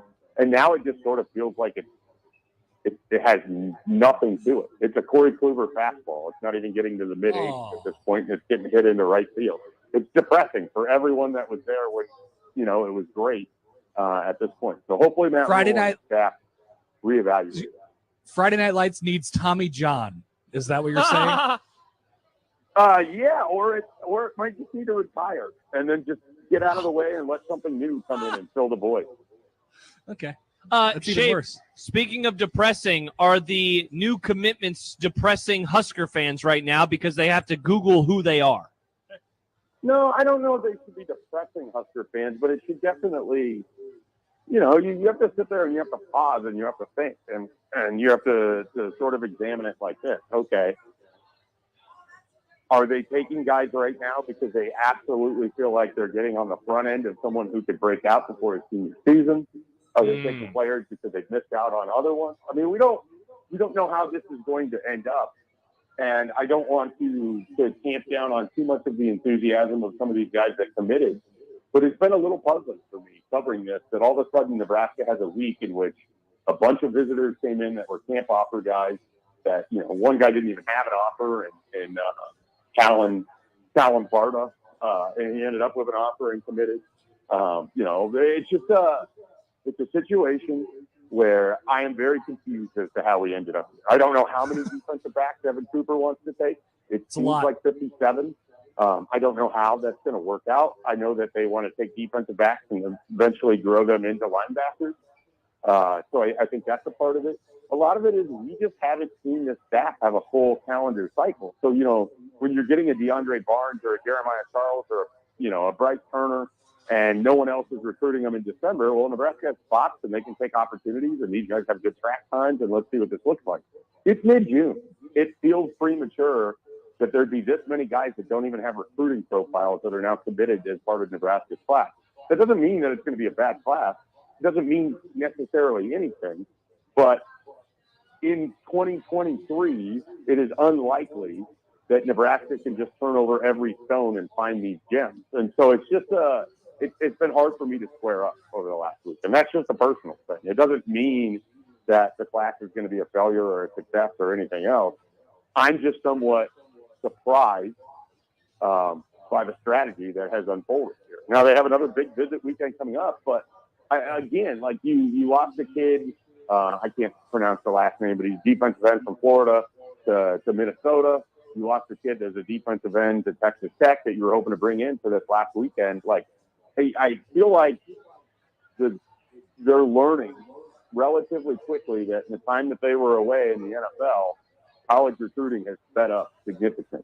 You probably don't want your big visit weekend to be the last weekend in June every time because there's going to be kids that don't ever get there because they're going to commit to other programs. So there's just a lot of learning going on here. Learning from me as to how they're doing their jobs, learning from them as to how the recruiting cycle has changed, learning from them as to the type of players that they want, learning for us as to the type of players that they want. So it's surprising to me. And we might look back at this interview. I don't know why we would ever do that, but we might look back at this interview in December and laugh at the stupidity that's coming out of my mouth. But right now, in June, I am not prepared for Nebraska to take 5 kids in a weekend that haven't been rated by recruiting services yet. But that's wild to me. Don't you think it sort of understates? It just seems like it's late in the game for 2020. You talked about the cycle and the recruiting calendar, how everything is moved up. And obviously this staff is just getting here. They're getting their feet underneath them. They had to finish out 2023 as well. So this feels like you mentioned, something you would do later on in the class when you need to sort of fill spots. And instead they're doing it in June. It sort of understates how the calendar has moved up and, they're a little behind schedule, or if not a lot behind schedule for 2024. Well, then that makes me wonder, okay, are they just they're going to try to get the best kids that they can for this class and they're going to put more eggs in the basket for 2025 or what? But then, they just had a kid in Alex Mansky that they offered, a 2025 quarterback. He was in last weekend. They offered him from the camp. He was in for an unofficial visit. He's told John Bach that Nebraska's told him he's the number 1 quarterback on the board. This was a guy that had, I think, Pitt was his only other Power 5 offer when Nebraska allegedly told him that he's the number 1 quarterback on the board. Like, I'm somewhat baffled by some of the stories that we're hearing from even the recruits, themselves. So a lot of it is just me having to adjust to an entirely different type of recruiting. And, like, I can obviously get there, but what we're seeing hasn't been done by Nebraska a lot. And I don't know a lot of programs that recruit kids that nobody else is recruiting that turn around and win a bunch of games. So then that gives you pause as well. So it's just, there's just a lot in there. And I'm not trying to say what they're doing is right and that there's one way to do things or what they're doing is wrong and there's one way to do things. It's just that I have to completely readjust what I know about recruiting to sort of accept and understand what's happening here in the middle of June in a recruiting cycle. Shafe, like, are they not as good of recruiters as we thought? Does this say something about the brand in which they are having to recruit to? I don't know that we can say any of those things because, one, we don't know what's going to happen with this class exactly. And I don't think that they're not as good of recruiters as we thought because I still think they're going to end up with plenty of players that we know in this class. They seem far more willing. Here's what I think we can say. They are far more willing to be the first Power 5 school to offer someone that doesn't have an FCS offer than any other staff we've ever covered. I mean, Braylon Prue, they basically got Braylon Prue to commit, the linebacker / safety out of Texas, to commit to Nebraska, which wasn't difficult because his only other offer was at Eastern Illinois at this point, in Texas. He didn't have FCS offers from schools in Texas. That strikes me as odd. But perhaps during the camp evaluation down there when they were there a week or two ago, he checked all the boxes that they needed to see. I didn't see him work out, so I can't speak to that. I can't act like I'm the world's greatest expert with Braylon Prue. But it is unusual to me that a kid would be good enough to play in the Big Ten, but he can't get an offer from Lamar. Yeah. I mean, that's right? Like, it just strikes me as odd. Feels like a red flag might go up at that point. Right. Houston hasn't kicked the tires. Like, that's sort of where I'm at. Doesn't feel like a June commitment, that's for sure. Also, his last name is Prude, and I feel like we could make fun of that. I don't want to like just pile on these kids. Like, they're taking the opportunities that are in front of them, and Nebraska's still got a lot of cachet and all of that. But it strikes me as, okay, you look at that first visit weekend in June, and the names of that were on that list. And then you look at this past weekend, and there's a big difference in the quality of kid, at least as we think of it relative to the other offers and who else they're looking at. Yep. All right, Schaefer, we'll let you go. Enjoy your day. It sounds like it's going to be a lovely one. Don't tweet the pictures of the ribs, but you can send them to us, and we will give you some constructive criticism. Nice. If you need Here, to. I'll send you the pictures I took of them after I seasoned them to send to my brother to make him jealous. So you guys can see those. And then in about 5 hours, they'll be ready to eat, I suspect. Cannot wait. Schaefer, have a great day. All right, guys, have a good one. Bye, Shave of Husker 24/7, who's, wow, I mean, what a day. Ribs, he already had Blackstone breakfast. He's just outside. Do you think he's wearing a bro tank and a bucket hat? I don't, is he a bro tank kind of guy? I can see him being a bro tank guy. I don't know. That'd be interesting. Maybe a bucket hat. Definitely some sunglasses. Oh, yeah. He's a big shades guy. Maybe he'll make his way over to the golf course this afternoon. Well, it's a day that ends in Y. Yeah, of course he will. It's Mike Schaefer. Yeah, it's what he does every day now. All right. Good stuff there from Schaefer. Don't get too alarmed about Nebraska football, but it's just weird. I think that's there's a lot in there about, the times are changing and things are moving really fast now. And so I think that is certainly playing a part in it. It's a staff that's confident in their abilities to land maybe project-type players, but I think you hit it well. This just doesn't feel like a June commitment. No. It feels like one later on in the cycle. Yep. And you could say about all of the commitments yesterday. I would tend to agree. Yeah. We're at the Omaha Baseball Village. Connor Happer, Josh Peterson with you. Hour 2 is presented by Nebraska Medicine. Home is where your health is. And we have a hydration sponsor here at the Omaha Baseball Village in 1620 The Zone. That is Zen Water. Thirsty for a change. We'll come back. We will round out the 11 o'clock hour. We're just under an hour away from stadium time. John Bishop, Mike Farron, and Gary Sharp for Tennessee and Stanford as we continue on at the Omaha Baseball Village on 1620 The Zone.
Connor Happer, Josh Peterson back with you at the Omaha Baseball Village. Hit a home run with down home Southern style barbecue from the Rib Shack Smokehouse, 108th and Q, and ribshacksmokehouse.com. Or another option, of course, is Game Time Phillies, which has just been delivered to us. Oh, hello. I mean, plenty of options. Yeah, we all kinds of stuff. Thank you to Angie from Game Time. Thank you, Angie, for bringing us the Phillies. It's something that I look forward to every year. We've had Phillies. We've had salsa. I've heard word of ice cream at some point. Whoa, when is the ice cream? I've heard. Or is that just for the in-between boys, which you are not a part of that club today? Not today, but I will be at some point this week, probably tomorrow. I believe tomorrow is that day, indeed. Okay. Also, it smells like sunscreen down here. You can't eat that. No, I mean, You shouldn't. You shouldn't. That's the way to. You shouldn't. Don't eat eat it. Yeah. Yeah. But this, we're about to smash. They're in a they're in a significant box right now, and so the best we could do is look at them. You can look at them for this segment and smell the cheese made with beer from local breweries. Support local, Josh. Full-fledged brewery, easy for me to say, in Council Bluffs. That's Council Bluffs' first brewery. Oh, look at that. What a fun fact. I know. I love Phillies. Yeah, they're good, man. I love, and people will say, "Oh, well, it's not Geno's and it's not Pat's." But guess what? We don't have any of that crap here. Yeah, because we're from Omaha, not from Philadelphia. Locally sourced Omaha stuff. Yeah, we don't like Philadelphia. Or Council Bluffs, I suppose. Yeah. Matt tweets in. Hey, Matt. Did USA Soccer do something yesterday? Oh, good question. Josh? Oh, do neither of you know? I know. Oh, Josh? Okay. I know. Both I Joshes thought you would know. Yeah, they beat Canada. Okay, you guys talk about it. I'll eat this Philly. They beat Canada, Happer. Canada, and that's significant for what reason? They won the CONCACAF title. We should wreck Canada in soccer. Third in a row, right? Single time. How is this significant? Well, because they won the title. Back-to-back CONCACAF. I think it's back-to-back-to-back. Oh, So the it's a dynasty. The CONCACAF is made up of what? North American countries. Yes. So Canada, Mexico, and the United States? There's a few other countries in North America. Name them. Cambodia, Colombia. Those Am don't I feel right? Those, Am I right? those don't That's feel right. definitely South America. Dang it. All right, let me look up CONCACAF Nations Leagues. We'll find out who's in this. Yes, please do. There do have to be more than There's three, right? 41 teams Oh, in here, look at Happer. that. Yeah, A 40 dominant run by the None Americans. of them seem significant. We All are right, not let's see. geography or weather boys. Honduras, Panama, Costa Rica, Cayman Islands, Bermuda, Oh, yeah. Barbados, If we're not excuse beating me. Barbados in soccer. Turks and Caicos. I mean, did I say Topics Jamaica we've yet? nailed on the show today. This is- Guatemala, weather, science, geography. Okay, so Boom. I'm going to Jack Mitchell this thing. Everybody, I understand what he got mad about with Northwestern. It's everybody patting them on the back for going 7-5 with their crap roster, right? Whoa. We're doing the same thing with USA America? Soccer. All they do is nothing significant. Wow. Except for they beat the little tiny baby countries around them. The Garrett in- McGuire in- countries. In games that aren't the World Cup and don't really count for anything. Fair, And fair. we're like, great job, USA Soccer. Good You're actually job, not USA. A dumpster fire today. Great job by you. What, they beat Mexico the other night. Does that not make you happy? That does make me happy. You know, like when we do the chant Dos Cero, that's fun to do. I didn't know about that. It's because they beat Mexico a lot by the score of 2-0. Dos Cero. Oh, That okay. means 2-0 in Spanish. Very good. Yep, Very indeed. good. So it's taunting. So are you like, wow, we're back, USA? I didn't watch a second of it last night. Great. I was watching Perfect. I was watching the golf, and then I heard- watched a little of the baseball, and then I watched the first episode of Righteous Gemstones. I heard that they don't like the coach. The coach is bad. People are triggered by the and coaching. they rehired him. Or- Seems like they hired Scott Frost, Oh, but no. judging by the reaction, you do not want to do that. no, he's going to lose a lot. Did America do an onside kick? Oh no! Don't do that, America! Not again. Jordan says, I mean, they didn't qualify for the 2018 World Cup in pretty much the Big Ten West of soccer. See, this is what I'm saying. That was really That bad. was like the Northwestern 2-10 year. I remember when they didn't qualify for the World Cup, people were not happy. Is USA Soccer like Northwestern football? That's a good poll question. That'll That's be a up good shortly. poll. That's a good poll question. At Happer Show. Once again, we'd like to thank our friends at Game Time Phillies. Thank you. For the Philly delivery. This time slot, the radio show used to be called Game Time. Oh, I heard about this. Yeah. With a man named Nick. With a man named Nick. And folks, we're not talking And about he- Grim. And he says things like splash. He does say splash. He's got a Man really down, he's man got a down. really loud laugh. He does have a really loud laugh. I think I learned a lot He's from on a that couple guy. podcasts now. He does do podcasts. Yes. I indeed. heard about that show. Yeah. JD says the Iowa kid that Nebraska got to commit never held an Iowa State, UNI, or Iowa offer on the offensive line. Uh-oh. That's crazy. It is really weird. just as a follow up to what we were talking about with Schaefer. I mean, I think you spelled it right. that is ridiculous. Yeah. I mean, especially at this point in the cycle, and Nebraska's taking some questionable guys in their class. The questionable boys. The questionable boys. Yeah. Yep. Poll question up at Happer Show: is American soccer the Northwestern football of CONCACAF? Wow, what a question. Which I wonder how many votes that will get. Yes. Probably a few. Couple votes. People are gonna have to Google CONCACAF What's before a they vote. CONCACAF? What is a CONCACAF? Okay, so coming up in the noon hour, by the way, I still want to get Josh's takes on Ohio State football, which he believes is crumbling to the ground. Happy to give my takes. We'll have a injury report from Josh. We'll get you ready for game number 7 of the College World Series. Somebody's going home. It could be you. You might go home. It's not the Vols. Not a chance. Not a chance. Not a chance. If we saw any Stanford fans, they might say the same, but I'm not sure we will. No, there are no Stanford fans here. They are not here. Well, you were talking. Oh no, it was Nick yesterday. Nick and Jimmy talking to their child broadcaster. They don't have their tiny baby broadcaster. Yeah, they don't have a radio crew. It's a student broadcast. Yeah. How old was that guy? He's been here 3 years in a row now. Yeah. He must be a super senior. Wow, good for him. Good for that kid. What an COVID experience. Yeah, he's running the place COVID now. senior. Remember COVID? I do remember COVID. Yeah. Some great things that came out of COVID. Great things. Great things. Like what? We're a What's different great? country now. I'll give you one good thing that came out of COVID. We do 1 and 6 o'clock games, not 2 and 7. Thank you, COVID, for your service. Thank you, COVID. It gave us Kent's movie club. Okay. We used to review new movies. That said, there is this listener, Jimmy. Thank you, Jimmy. And he does not like the movie club. He tweeted at us recently, like, hey, could you ask Kent about movie, whatever it was, Guardians of the Galaxy? And I said, Jimmy, you know that we don't do that anymore. And he was like, okay, fine, I'll stop asking. Like, we moved on. I love Kent's segment. Oh, it's so fun. Kent is Terrific. The movie. He is so good. He is so good. I like how he calls movies pictures. Just in Lincoln, just on a game day, I would always walk to the stadium with Sipple and El Kent. Oh, what an experience and it would that be had my to be. favorite time of the week. That 15-minute walk from downtown Lincoln to Memorial Stadium, just the takes inside of there were so good. What do you like more, when people call movies pictures, or when people call Films, or when people call music like album or records? Oh. Records like, hey, did you hear the new Killers like, record? Which one do I want to do more? Or No, which one do you like more? Because movies we don't call them moving pictures anymore. No. And I mean, yeah, there are still records, but like the new Kesha album, does she still release music?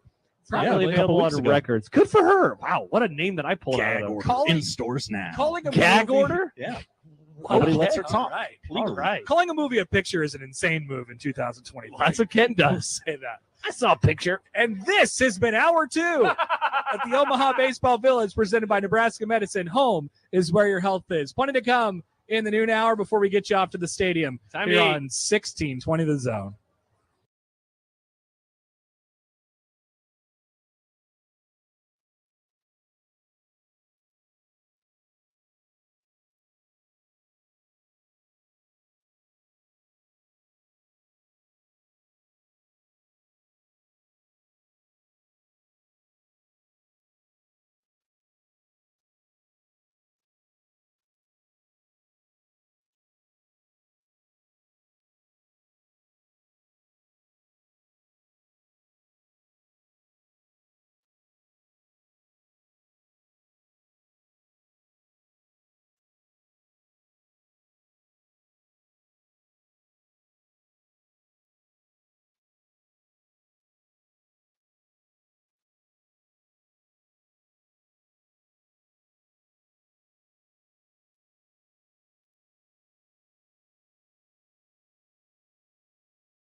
That's right. Welcome back. Hour number 3 from the Omaha Baseball Village. We're just about 40 minutes away from where we send it off across the street to Charles Schwab Field. Elimination Monday between Stanford and Tennessee. And about as good of a pitching matchup as you could want in a Monday afternoon elimination game between Tennessee's Chase Dolander and Stanford's Quinn Matthews. Do you remember Quinn Matthews, who most recently known for throwing 156 pitches in a baseball game? People do not forget about that. People do not forget about that, and they love talking about how many pitches baseball pitchers are able to throw before they die. Why do you think? Wow. Why do you think we like doing that? True. It's very serious. We never say that about like Patrick Mahomes, right? Wow, he threw the ball so many times in the game. Well, why do we do it with pitchers? Throwing a baseball is not a natural thing to do. That's true. It's not a natural thing to do. Then why do we play baseball? It is inherently dangerous. Should we cancel baseball? You've tried a lot, I think. Just Nebraska baseball, and we were right. Oh, big canceller of baseball. Josh, were we right? Johnson back there. Yeah. Were we right about what? Canceling Nebraska baseball. We were. Yeah, we were. He's smashing on his food right now, by the way.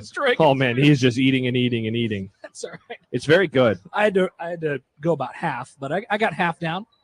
I am probably about 33%. I'm going to kill the other half after this segment. How those peppers and onions? Oh, good.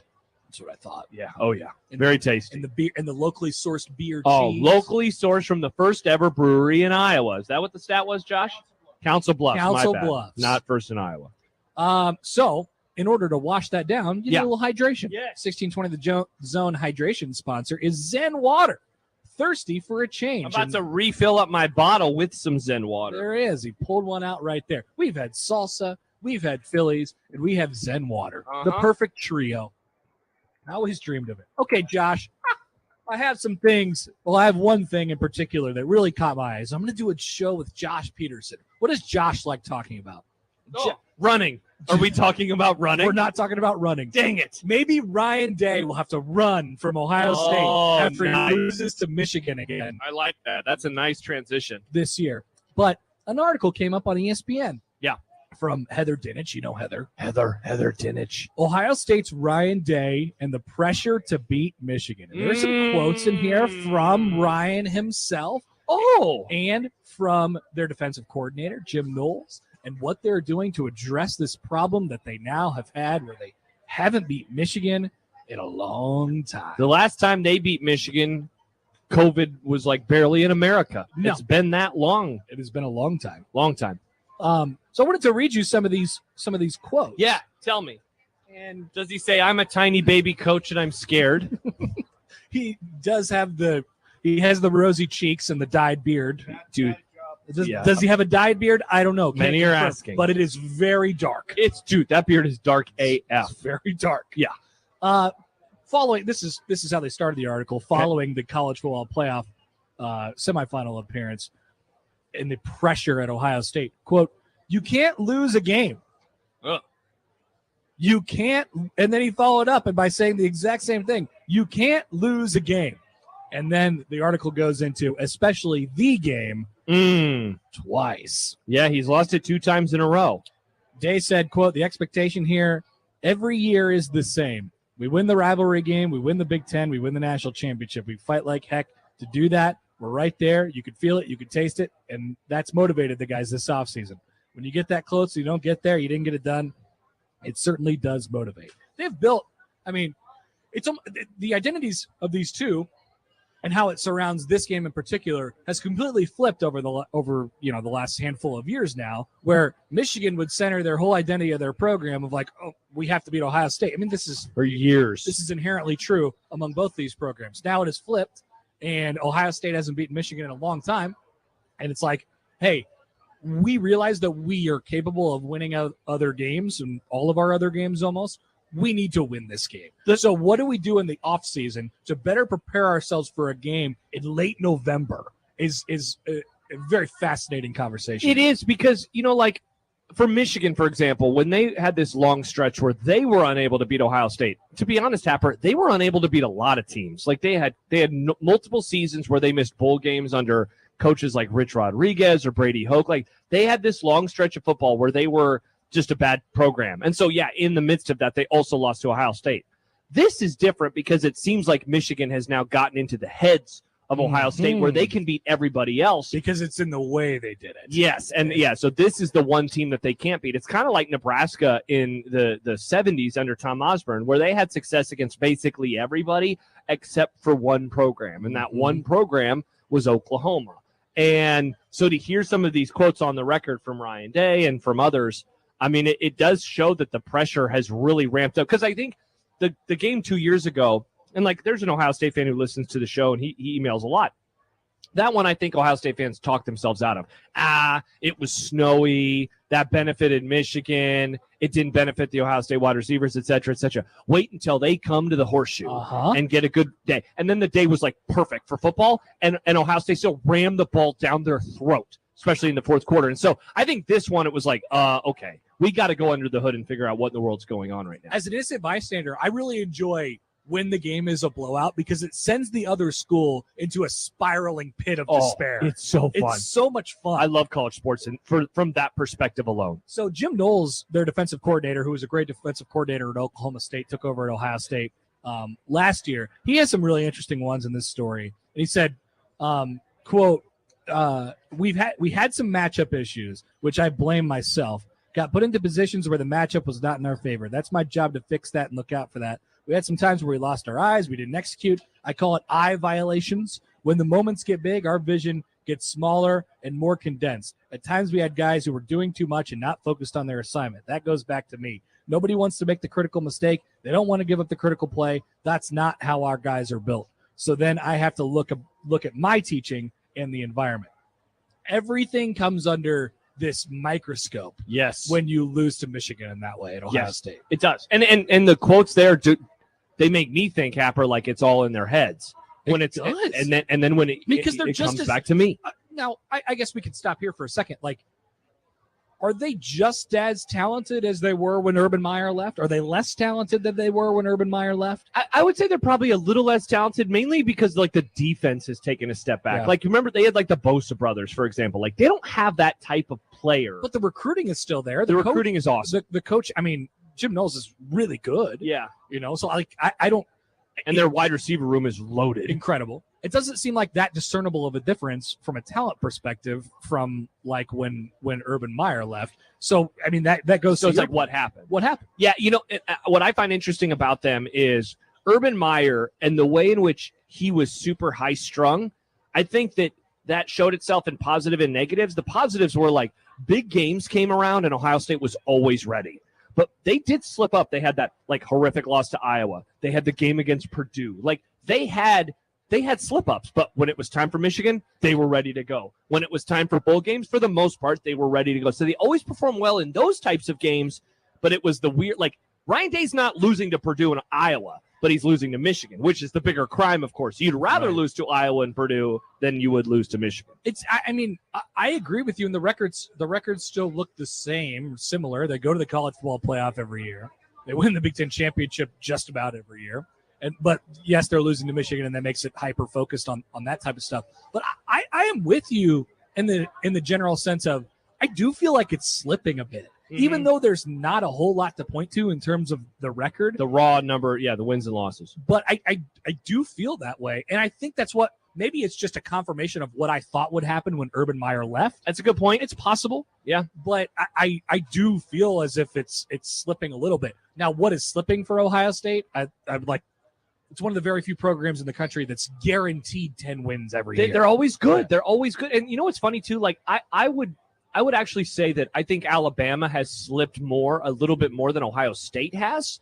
Like I think they're going to be another 10-2, 9-3-ish type team this year, the Crimson Tide, whereas I don't think Ohio State's going to do something like that. Now, part of that I think could be the schedule that these teams play. But yeah, I think that they have taken just a little bit of a step back, and I think it shows.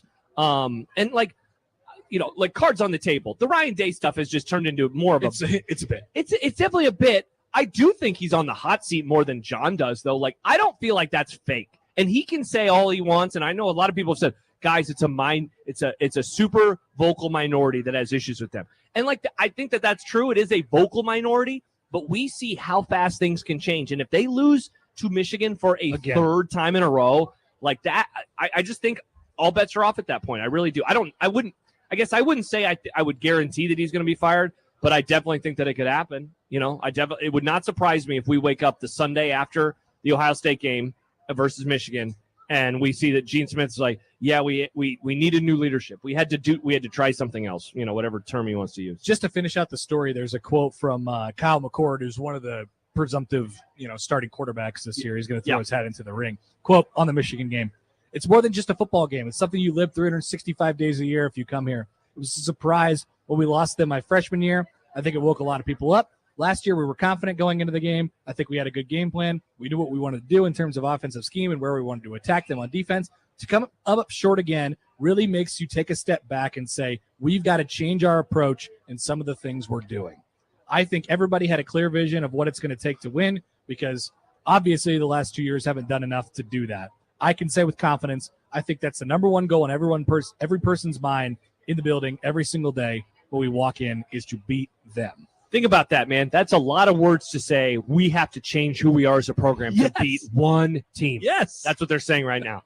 That's a lot. And that's why like the weight of this, like we saw the weight affect Michigan over years and years and years. Does this weight now start affecting Ohio State? We will see. I cannot wait to find out. By the way, Country Fest is back at OBV this Friday. OBV welcomes singer and songwriter Corey Kent to the Beer Garden stage. Tickets are $20 in advance at themattressfactoryomaha.com or $25 at the door. We still got a few more minutes left here from the Omaha Baseball Village before we send it over to the ballpark. Connor Happer, Josh Peterson with you as we continue on with more here on 1620 The Zone.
Connor Happer, Josh Peterson, and Josh Odson with you at the Omaha Baseball Village. By the way, you can right now, yes, people are doing it. They are registering to win ice cream for a year from Ted and Wally's. Ted and Wally's, the official ice cream, is 1620 The Zone, celebrating more than 35 years with over 3,000 flavors. And you can find them in Benson and in the Old Market in Omaha. Josh has his traffic up. He is traffic boy. Oh, he has traffic and he has injuries for us. Josh, please give us the details. From 1620 The Chopper. This is a traffic report presented by Park Omaha. Make a game plan for your parking. Reserve a downtown parking space in advance, gentlemen, at parkomaha.com. Good idea. Usual trouble spots. Coming looks like it's got you backed up all the way to 20th right now.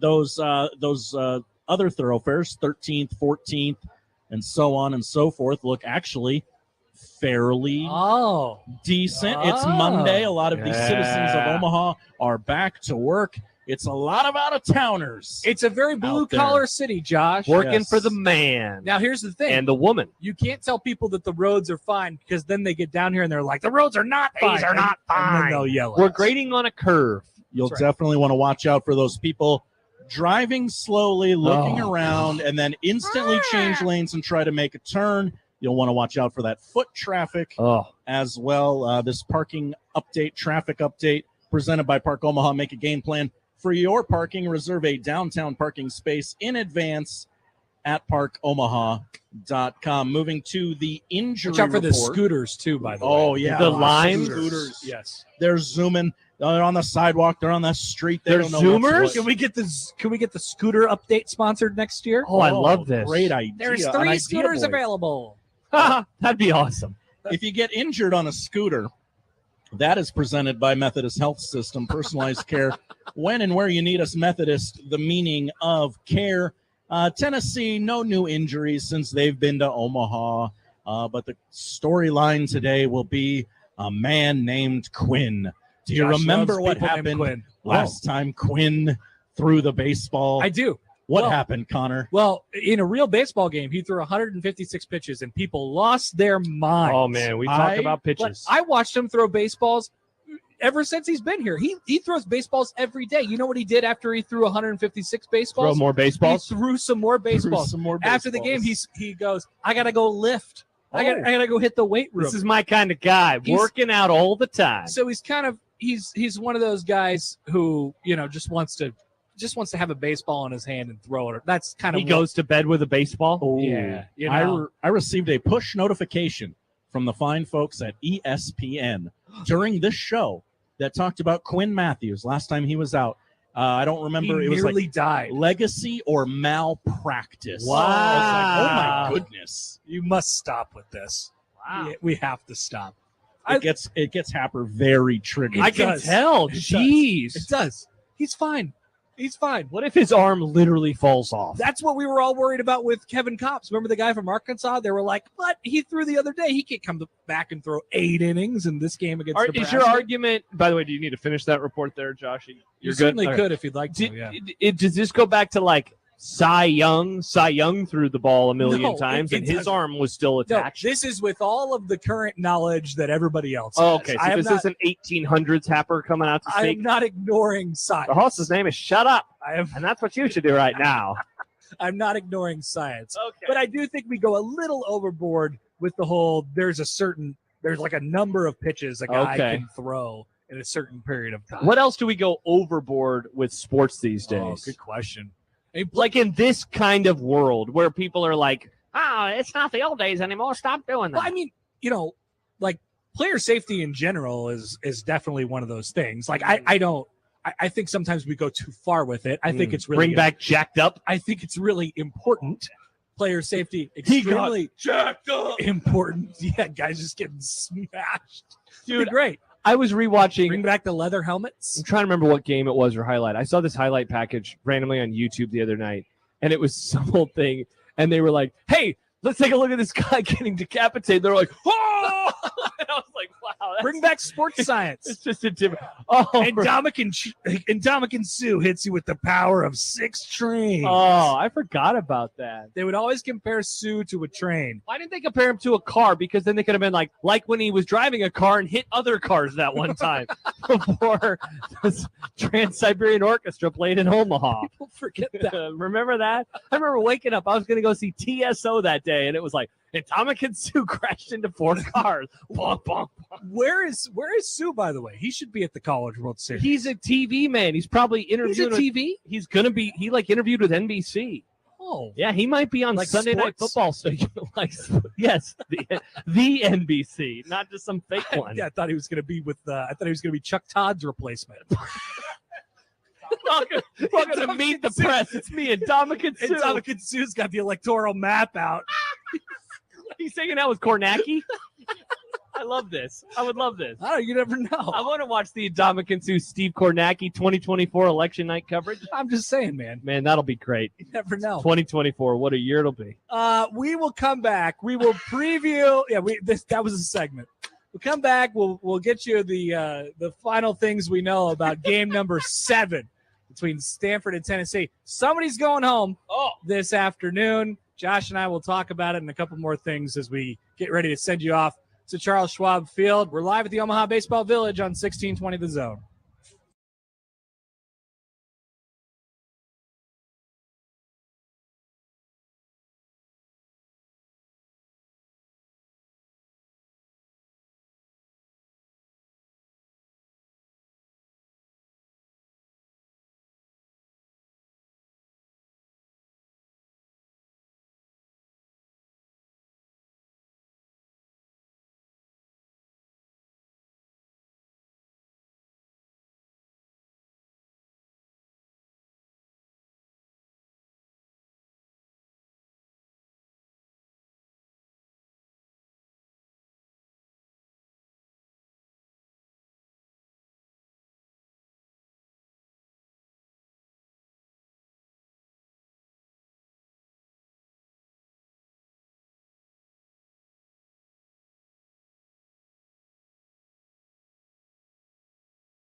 All right, final couple minutes here. Connor Happer, Josh Peterson, and Josh Odson from the Omaha Baseball Village, where people are starting to depart from the village and head on over across the street. Many people are wondering, including Greg and Lincoln, Yes. are we calling it the Chuck yet officially? Or, since a bank has naming rights, maybe we call it the Chaz. The Chaz. Which I'm not sure I get the joke. Yeah. I saw a shirt this week that said, "Welcome to the Chuck," and it had Chuck Norris on it, and it said Charles Schwab Field, Omaha. That sounds like Triple B. Yeah. I'm a Chuck boy. I call it the Chuck. I do too. I like it. I think we can just settle on that one, and that's the one that we use forever and ever. Boom. Until they change Until names they change again the in naming 4 rights years. again, yeah. Whenever they made. Yeah, people are changing naming rights to things too often. Oh. Back in my day. Well, I really got used to calling it TD, just straight up TD. Head up to TD, yeah, for sure. I got used to calling the other building across the street, the Clink. The Clink, The and now Quest it's Center? the CHI. Oh, the Quest Center. Wow, that's Yeah. the old days. Oh, yeah. GBR, baby. This is GBR bucket hat. Uh-huh. Very nice. Uh-huh. You guys are staying very sun safe here. You know what? At least the stadium isn't a crypto stadium. That is true. Remember crypto? Crypto.com arena? I That's a poll question. Remember Bitcoin? I do. Remember that Super Bowl with all the ads? Remember that like 2-month period where everybody thought they were going to become a day trader? I do. That was so dumb. Yeah, it was very dumb. Very dumb. That's amazing. I would like to make more money. Is that how you make more money? Just become a day trader? That's how you make money when you can't work. Okay. I should try this out. I should see if I can make a couple bucks. It's easy. Just It's buy easy. buy a lot of stock in that movie theater, AMC. Oh, yeah. You get Chance made a ton of money off of that. He made hundreds of dollars. Really? It was like a $5 investment. I think he got back like $700. Jeez. Yeah, go Chance, go. That's what you get for being on the internet, Chance. Nice Seriously, job. you know, it pays sometimes to be on the internet. Most of the time it doesn't. He probably went in on Dogecoin as well. No, I don't think Chance is that type of guy. I don't Okay. think he's a Dogecoin type of guy. By the way, because we have a couple poll questions that I want to get to Yeah, before yeah, we get out of here. Yeah. I also have, so we've come across a bunch of very lovely people today. They've asked us various questions. Sometimes they come by. We had this guy from New York here just now. This guy was awesome. Yeah, Frank. Yeah. Frank has a 17-minute walk up to Plank. Yeah, he does. downtown. Yeah. And he was concerned whether he was going to get heat stroke and die. He was very concerned. During that We were amount like, of you'll time. be okay. I would think you'll be okay. It's but effing hot. He's from New York, and he made it very clear to us that it was too hot here. It was too hot in Omaha. Yeah. So I agree. I agree with this guy. Good take, Frank. if you wondered if the heat plays in New York, it plays. Oh, It's still hot Yeah. here. We've had various other questions thrown at us today. I wrote Okay. a couple down. All right. There was the guy who came around and he asked, "Hey, you know how they choke up when it's a 2-strike count? Why don't they choke up all the time? Just choke up." And you had a good response because chicks dig the long ball. Yeah, guys want to hit bombs now, man. People don't care about singles anymore. They care about home runs or striking out. You can't get on the automated Twitter account that I follow, the Would It Dong, if you're choking up. No, You can't do that. You're not going to be able to hit home runs. So that's why. Oh, cool. Nice double, bro. Although if you'd like to hit, like 300 in a season, it's probably a good idea. I think Whit Merrifield does that. People forget if you hit 300 for your whole career, you're a Hall of Famer. Pretty much. If you're in the league for 20 years. There you go. You should do that. I should have done that. Another question that we got was regarding root beer floats. Yes. I have Would a you like take. to talk about the root beer floats? I hate root beer floats. Thank you for coming to my TED Talk. Root beer, garbage. Josh. Unless they're a sponsor in which I am a huge How fan. could root beer floats be a sponsor? Good question. The whole like industry. Popcorn is a sponsor of the show. I do. I love popcorn. Popcorn actually. I'll do would that be a endorsement sponsor for of our show. free. Josh, we align on a lot of food takes. I also hate root beer floats. You weren't that excited when the guy said it to you. You didn't be like, yeah, man, root beer. He Yeah, was it like, sucks. he was like, talk about all the different kinds of root beer floats. You know how they have Mountain like the Dew. Mountain Dew root beer floats? I'm like, no, I have no idea what you're talking Well, about. I don't understand the thought process of a root beer float. I guess I at least understand because I think root beer and ice cream, like they are like of similar tastes, if you will. I don't know. They go together. Yeah, well. I understand. Mountain Dew, no. That Dr. stuff I is think they're doing nasty. like Dr. Pepper. Maybe it's something. maybe root beer float should only be dark pop floats. But, Okay. yeah, you do Sprite and ice cream. Like, what kind of sicko are you?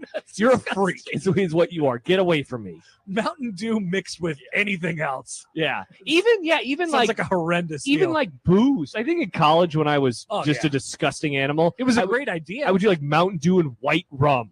Yeah. Or Why? like vodka or Yeah, something just like that. what was wrong Like, with it tastes like Mountain Dew. Yeah, It's like, that's not good either. Yeah, just drink the alcohol, you weirdo. And then you discovered running.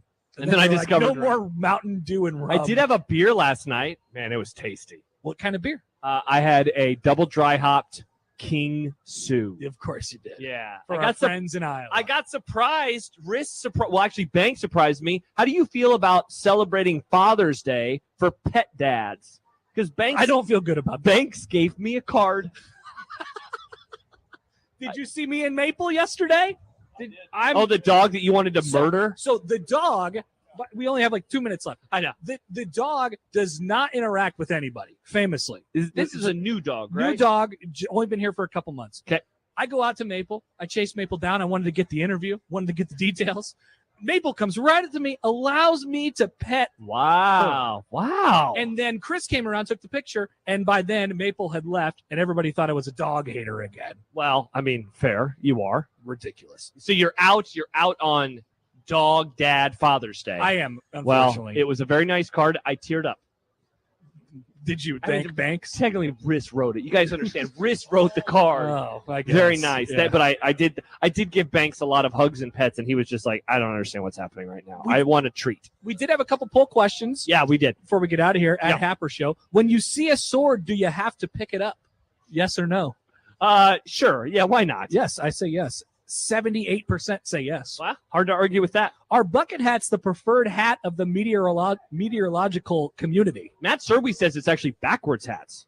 What? Yeah, that's a bad take. I'm still man. voting yes. Yeah. 82% say yes. Nobody heard Matt Serwy's take on that. Is American soccer the Northwestern football of CONCACAF? Yes. Yes. Oh, for sure. You're saying no? What Josh happened? says What no. changed your mind? America's No. good. America's America not first, good. says Josh. 52% say no at this point. And finally, do you want to watch Ndamukong Suh and Steve Kornacki Yes. on 2024 election coverage? Oh my gosh, absolutely. Very early returns, but 100% say yes. Speaking of early returns, I guess I don't know where I was going to go with that. Never mind. I was going to make a reference to something. I was like, never mind. We got game 7 of the Men's College World Series coming up. Get on over there. Tennessee and Stanford. Do we have to make a pick? Is this how this works? Yes, Tennessee. I think Stanford's 2-Q again, man. Wow, tough look, Stanford. I think Quinn Matthews throws 475 pitches today. And then his arm falls off.